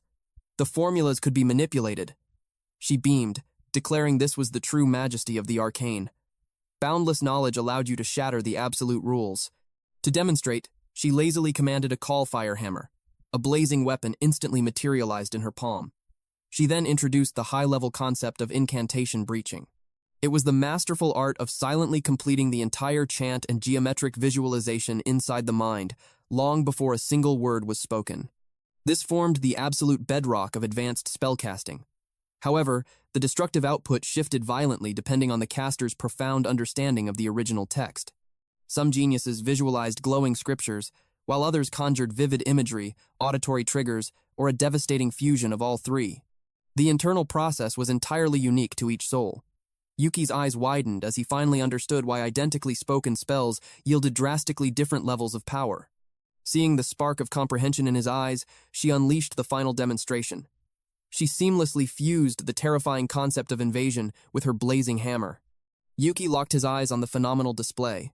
As she warped the raging inferno around her fingers, she explained how master mages anchored key fragments of the original chant, bridging the void to summon the ultimate form. The veil of ignorance was completely shattered. Yuki finally comprehended the terrifying, boundless depths of true magic. A wild thrill of anticipation ignited within his soul. For his first brutal trial, he simply had to engrave those ancient chants into his very being. She nodded in approval, yet ominously warned that mindless rote memorization would only take him so far. An incantation was no mere string of words. It was an absolute command to the forces of magic.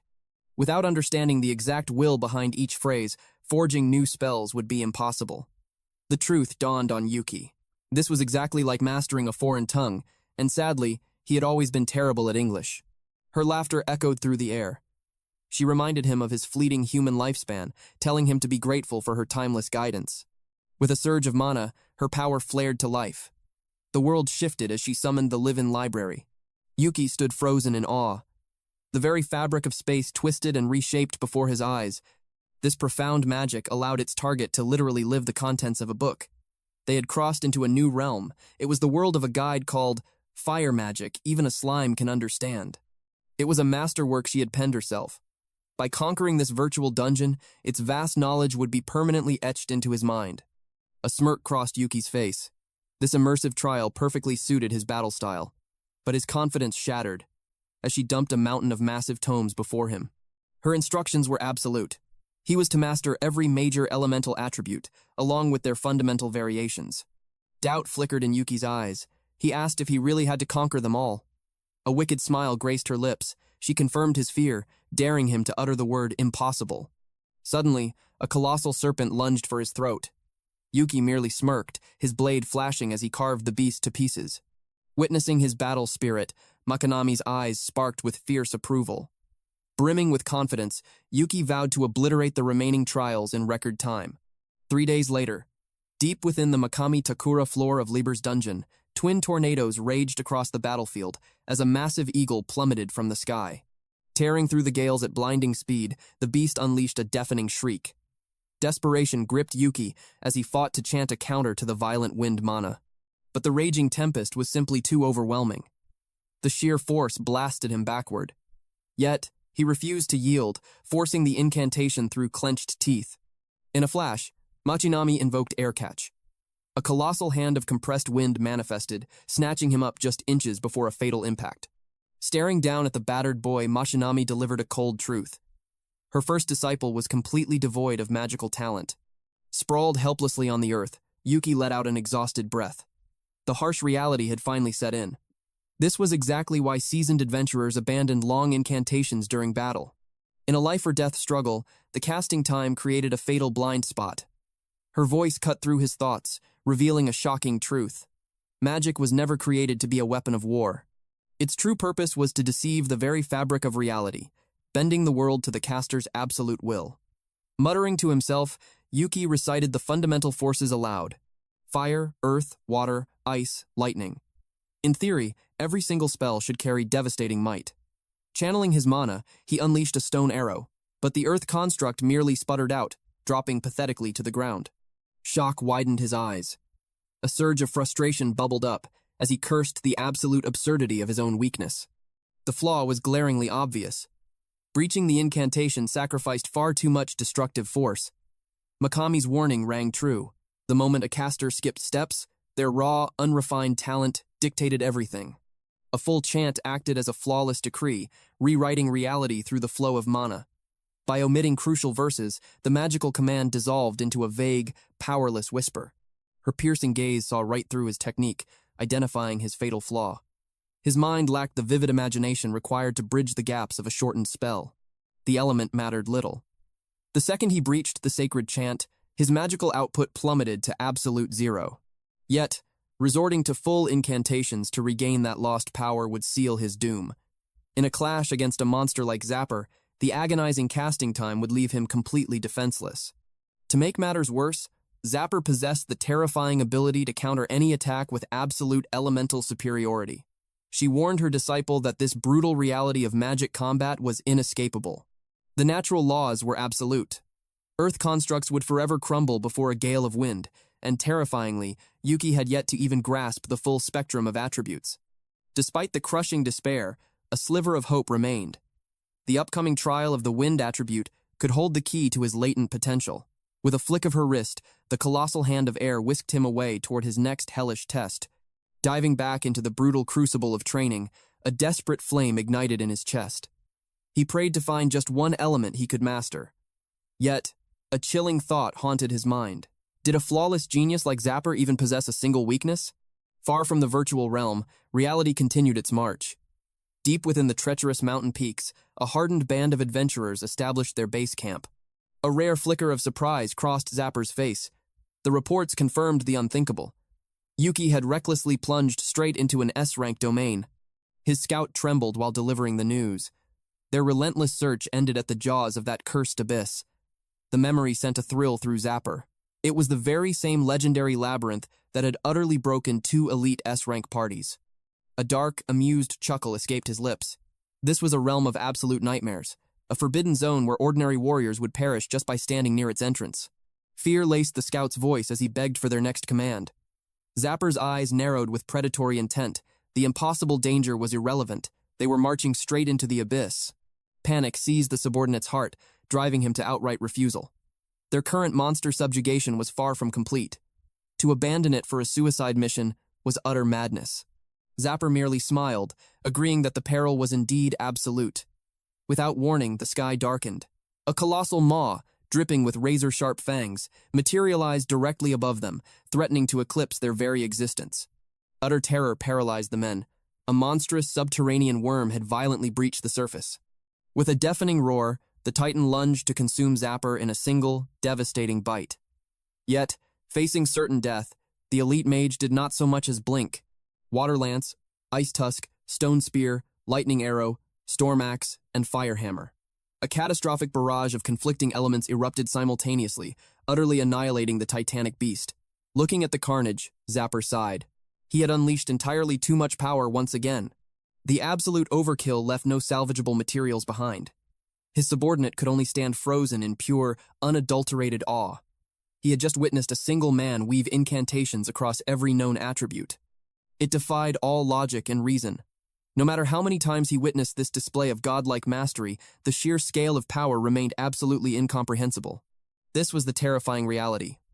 The insurmountable peak of an A-rank, top-tier mage. Turning from the dust, Zapper reiterated a grim truth. The depths of an S-rank dungeon offered nothing but death, and that was precisely why their hunt had to accelerate. If they failed to intercept Yuki before he vanished into the deepest stratums, he would drift forever beyond their bloody reach. The man pointed at the brutal carnage inflicted by the monster. Several members of their party had already perished. But to Zapper, they were nothing more than disposable B ranks. If their numbers dwindled, he could always recruit more fodder. The man protested the cruel betrayal. Zapper could have easily saved them with his magic, but the arrogant mage flatly refused to waste precious mana on people like them. Stomping his foot in frustration, he made his twisted priorities clear. If he was going to burn mana, it would only be to capture Yuki, the special one. Meanwhile, Machinami stared with a painfully bored expression, calling out to disciple number 1. Yuki lay sprawled in the dirt, looking as if his very soul had been crushed. She delivered the brutal truth without hesitation. He had absolutely zero talent for being special. He always believed magic was a universal gift. Yet, despite his desperate efforts, he couldn't perform incantation breach a single time. It was the first time she had witnessed such an absolute failure, even when using partial chanting. If mastering the major attributes was a hopeless cause, the minor elements like insect magic offered even less promise. Yuki had absorbed the theory perfectly, but he never expected his innate talent to be this pathetic. Now he had no choice but to survive with what little he possessed. She warned him not to act like he understood the depths of magic. As Yuki opened his mouth to protest, she dropped a crushing revelation. His grueling training hadn't even reached the first stage. This wasn't even the warm-up. With a cheerful but dangerous smile, she declared the true purpose of magic. It existed so anyone could rewrite the very fabric of the world, to crush dissatisfaction, obliterate injustice, and shatter common sense itself. That was exactly why she would never tolerate words like compromise or surrender. Desperate, Yuki asked how a failure like him was supposed to achieve that. Her answer was frighteningly simple. He had already witnessed her do the exact same thing against that arrogant old man. All he had to do was forge a brand new magic, a spell that belonged entirely to him. Machinami ordered Yuki to apply his theoretical knowledge directly to magic. The foundation he had built was more than enough. With his current knowledge, he could already guide beginners. The realization struck Yuki like a thunderbolt. If he was hopelessly untalented with existing spells, he just needed to create one he could master. That was exactly the path Machinami was carving for him. Instead of chaining himself to long, tedious incantations, he would force mana to bend to his raw emotions. He would reshape reality first, and weave the incantations later. When it came to combat magic, relentless practice was the only truth. From this moment on, he would face her direct, merciless training. Mid-sentence, her gaze snapped sharply to the side. As Yuki questioned the sudden tension, she activated Aqua Vision. Through the water, she witnessed Zapper unleashing a devastating fire wave on the dungeon's first floor. The maniac was hunting for Yuki. Desperate to widen his search, Zapper activated Wind Surge to sweep the entire area. Makami projected the chilling scene through a floating sphere of water. Yuki's eyes widened in sheer panic. Zapper had already tracked him down. But to Makami, this was the ultimate trial.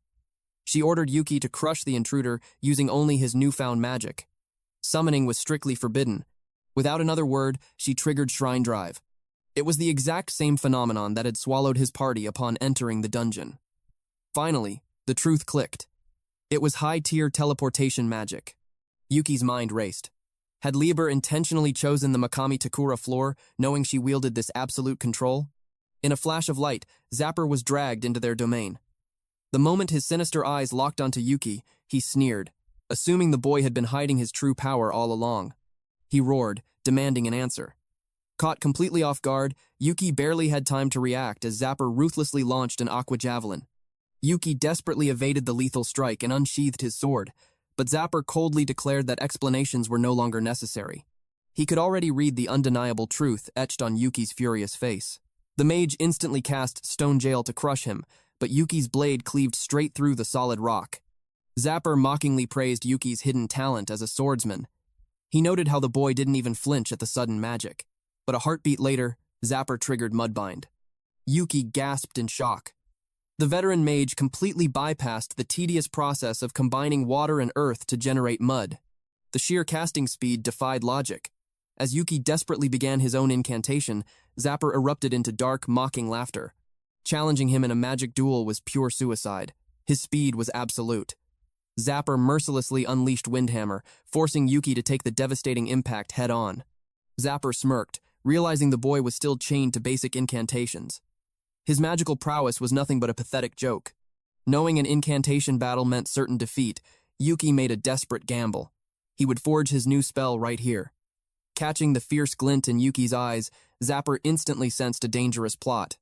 Magic was a living miracle, the divine act of rewriting reality itself. Chanting and explanations existed simply to command mana through a mortal's sheer willpower. But when a true master grasped its deepest principles, they could strip away the waste. Eventually, they could erase chanting altogether. Alarm bells violently rang in Yuki's head. Yet, as he closed the deadly distance, a chilling smile crept across his face. Zapper realized the trap a second too late. Yuki was channeling everything into a reckless lightning strike. A blinding explosion blasted Yuki backward, but in that chaotic moment, absolute clarity hit him. He finally understood why he failed at standard magic. Miracles had never once answered his desperate prayers. No matter how hard he begged, everyone he cared about always vanished. Not a single soul ever returned.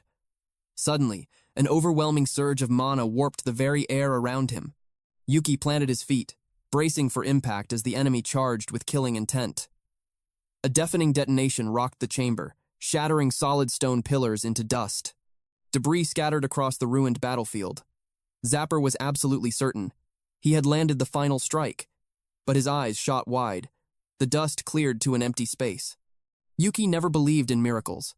To him, that kind of mystical power was pure fiction. He had accepted that harsh truth himself. The arcane arts were a complete mystery to him. Suddenly, Mikami's voice echoed in his mind. Confused, he frantically searched for the source of her call. She stated it simply. It was the power of her spell. When Yuki admitted he was overwhelmed, she offered a crucial piece of advice. When it came to magical theory, he was already a first-class mage. His mind possessed the power to rewrite reality itself. His only flaw was indecision. He needed to choose his own path of power. For her, casting a spell was always driven by a simple desire, a pure wish to bring a fun concept to life. He needed to channel his deepest emotions directly into the flowing mana. Yuki understood his own heart perfectly. The only emotion he felt toward magic was pure, unadulterated rage. The second he embraced that fury, his cover was blown to pieces. Absolute chaos consumed the battlefield. In this unjust reality, overwhelming wrath translated to devastating power. Zapper locked eyes with his prey once more, but Yuki's fighting spirit hadn't broken. He stood his ground and boldly reached out his hand. He was preparing a chantless spell. Refusing to back down, Zapper mirrored the fierce stance. A roaring firestorm erupted from Zapper's absolute confidence. No spell could possibly rival his own. Scorching heat grazed Yuki's arm. Zapper smirked, claiming his victory. But then, Yuki finally spoke. He unleashed a power that utterly defied his master's teachings. It was an art never taught in any grimoire. Yet, Makanami found it absolutely breathtaking. A barrier of pure emptiness materialized. Yuki was about to show Zapper an entirely new realm of magic. A supreme power that actively rejected the arcane. This was his true awakening, the deployed void shield. Absolutely nullified all magical energy. He swore to seal away Zapper's spells completely. Not a single incantation would pass. Panic set in as Zapper's overwhelming attacks vanished into thin air. The elements answered him 1 second, and completely abandoned him the next. It was as if the universe itself was denying his existence. Recruiting this anomaly was no longer an option. That naive plan was instantly discarded. Now only murderous intent remained in his eyes. A crackling javelin of lightning tore through the air. Yuki deflected it with lethal precision. Next came a devastating whip of raging water. It slammed into the void barrier, sending alarming fissures across its surface. Yuki felt the tremendous recoil instantly. His absolute defense was on the verge of shattering. At the same time, cold sweat ran down Zapper's face. This wasn't a simple elemental counter. It was an unnatural force, erasing all magical laws entirely. A chilling realization washed over him. The very fabric of his mana was being violently disrupted. His absolute command over the elements was being ruthlessly rejected. From high above on her floating broom, Mashinami watched intently. She noticed the enemy mage had finally grasped the terrifying truth. She gave him a silent nod of approval. The boy's combat instincts were undeniably sharp. True magic imposes the caster's will upon the world. But this void power was the exact opposite. It relied entirely on the internal mana flowing within his body, forcing all external mana to remain utterly stagnant, a phenomenon that could only be crowned as the absolute void attribute, a unique art forged solely by disciple number 1. born entirely from his deeply rooted loathing for all things magical. Zapper rapidly calculated his only chance of survival. If he pushed his magical output beyond its absolute limits, he could crush the void with sheer, overwhelming volume. A catastrophic storm of multiple elements erupted at once. Yuki's instincts screamed the same warning. Staying on the defensive would only lead to a swift death, condensing his absolute denial into a single point. He manifested a radiant void saber. With one devastating swing, he cleaved through the magical storm. Zapper stood completely paralyzed by the impossible sight. Yuki flawlessly targeted the most lethal currents of mana. He neutralized the catastrophic strike with terrifying efficiency. Mashami beamed with intense pride.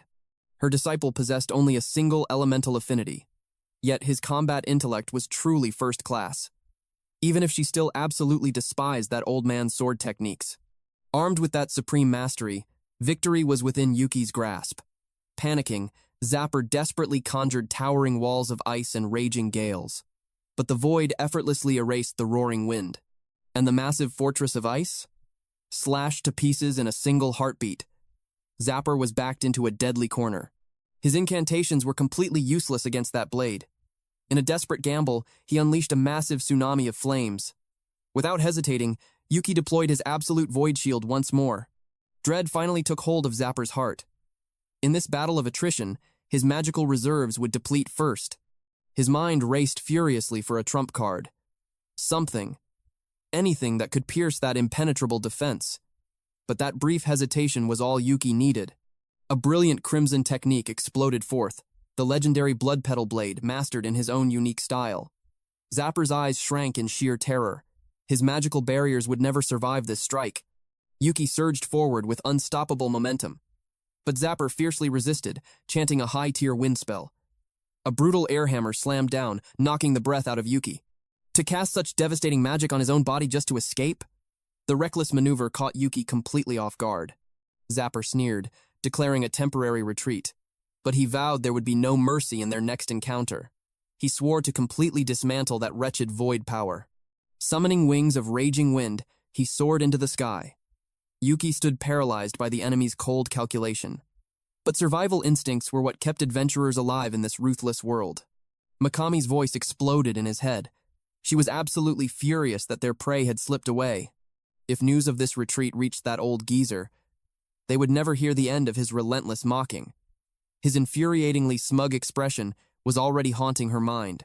But Yuki calmly revealed a hidden trump card. He stared intently at the ancient binding wrapped around his hand. Was it finally time to release the seal? He tightened his grip on his blade. Meanwhile, the fleeing Zapper cursed his miserable state, plotting his next move upon return. But mid-flight, he sensed it. A massive surge of mana. Yuki unleashed a complete incantation. An ominous aura flooded the entire battlefield. Zapper stared in pure disbelief. A full incantation required an immense amount of time. It was impossible for Yuki to cast it that fast. Yet, without a doubt, the terrifying mana radiated directly from Yuki. He instantly backed away and cast Wind Boost. Nakami wondered what his actual plan was, especially after resorting to summoning. Mei materialized and invoked the Mother of Chaos, the place where all are born and where all must eventually return. She calmly began her ancient chant.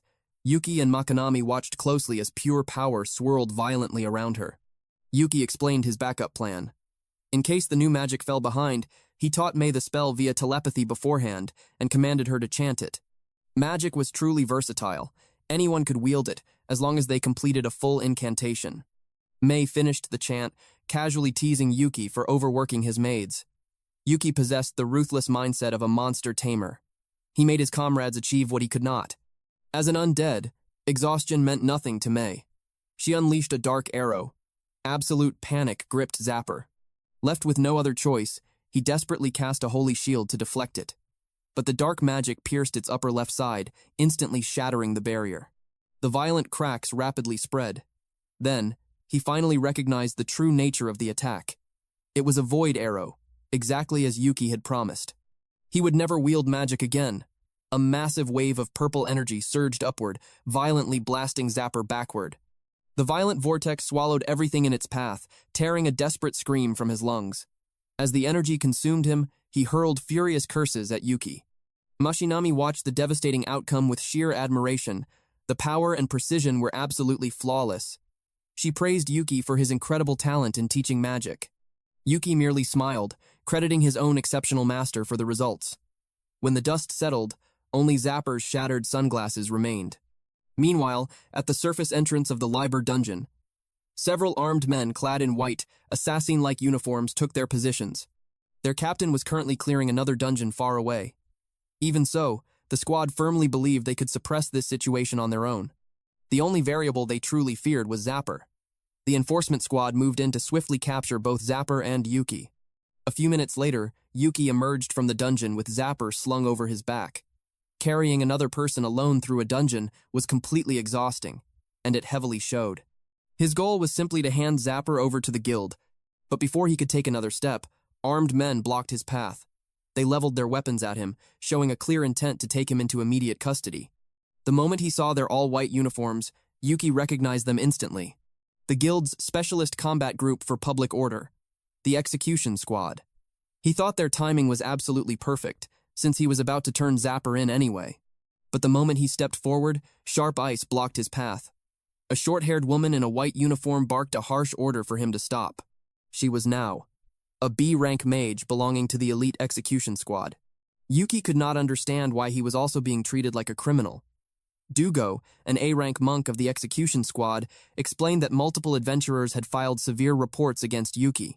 The squad firmly believed that Yuki was actually Zapper's party member. And in the absolute name of maintaining public order, the execution squad intended to detain them both. Yuki desperately tried to explain that he was merely the victim. Suddenly, Zapper activated Fireburst. The execution squad instinctively reeled backward, momentarily blinded by the blazing flames. Yuki reacted in a flash, instantly forming a void saber to defend himself. Zapper let out a sinister laugh. He muttered that thanks to Yuki, he had awakened in the absolute best situation. He bolted away, and the execution squad immediately gave chase. They relentlessly launched ice lances, reverse slashes, and even the demonic axe known as gavage. Zapper defended himself by rapidly erecting thick layers of ice. Meanwhile, Yuki was brutally intercepted by another execution squad member. The chaotic situation was rapidly spiraling completely out of control. Yuki shouted at the top of his lungs that this was not the time to fight. Completely surrounded, Zapper released a devastating thunderburst. Violent electricity surged through everyone nearby, dropping them to the ground one after another. He viciously kicked a fallen member straight toward a still conscious ally. The man took the heavy impact directly. He immediately healed his fallen comrade using the skill Unscathed Reward. While they were distracted, Zapper issued a dark warning, daring them to take another step forward. Zapper violently grabbed Now, taking her as a hostage. He proudly declared that he was no longer the same man, demanding they recognize his newfound power. At that specific distance, Yuki's shield simply would not reach in time, and he could not cancel the spell fast enough with his arrows or swords. Dugo clicked his tongue in deep annoyance. Completely sick of these cowardly tactics, he decided to handle the situation himself. He ordered 2 guards to keep their eyes permanently fixed on Yuki. With a hostage involved, Yuki could no longer attack recklessly. If the execution squad managed to coordinate properly, there was still a fighting chance. But Zapper simply sneered. He claimed it would be much easier to just cut absolutely everyone down. Protecting weak people was such a pathetic hassle.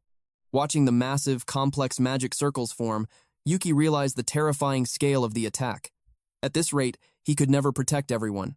He ordered the group to take cover behind the shadow of his magic. But suddenly, a silver-haired woman appeared. She calmly told them to stand down. Activating her skill, Eye of Fair Play, she mocked Zapper, asking if that was truly all the mana he had left. Yuki recognized her instantly. She was the execution squad captain, an S-rank adventurer known as the guild's living rulebook. Ina Ginki, an S-rank paladin. Without hesitation, she activated her skill, Sparrow, B, Dragon. Zapper took an instant hit, losing his grip completely. It was a terrifying technique, a skill that landed the hit before the attack was even launched. She coldly scolded him for dumping all his mana into pure offense. Zapper never expected Ginki to show up. In pure panic, he cast Stone Bind. Ginki immediately ordered Yuki to unleash his magic. He was shocked she even knew about it. But there was no time to hesitate. Yuki instantly summoned his Void Saber. Zapper desperately layered multiple elemental barriers. He unleashed Ramataki Arrow Rain, filling the sky with countless deadly projectiles. Genki instantly saw through his plan. He was aiming for every single member of her squad. She activated Scatter Arrow Divert, a skill that changes an object's target. In a flash, the arrows were redirected straight at Yuki. Yuki instantly raised his void shield as the deadly rain poured down. Genki fully expected him to block it, yet she found herself deeply intrigued by his power. In the blink of an eye, she appeared right behind Zapper. Swinging her weapon, she activated Great Neonata. Zapper took the devastating blow head-on. It was a complete checkmate. As her squad rushed in to secure him, Genki noted his mana was surprisingly low. It proved he had just survived an intense battle.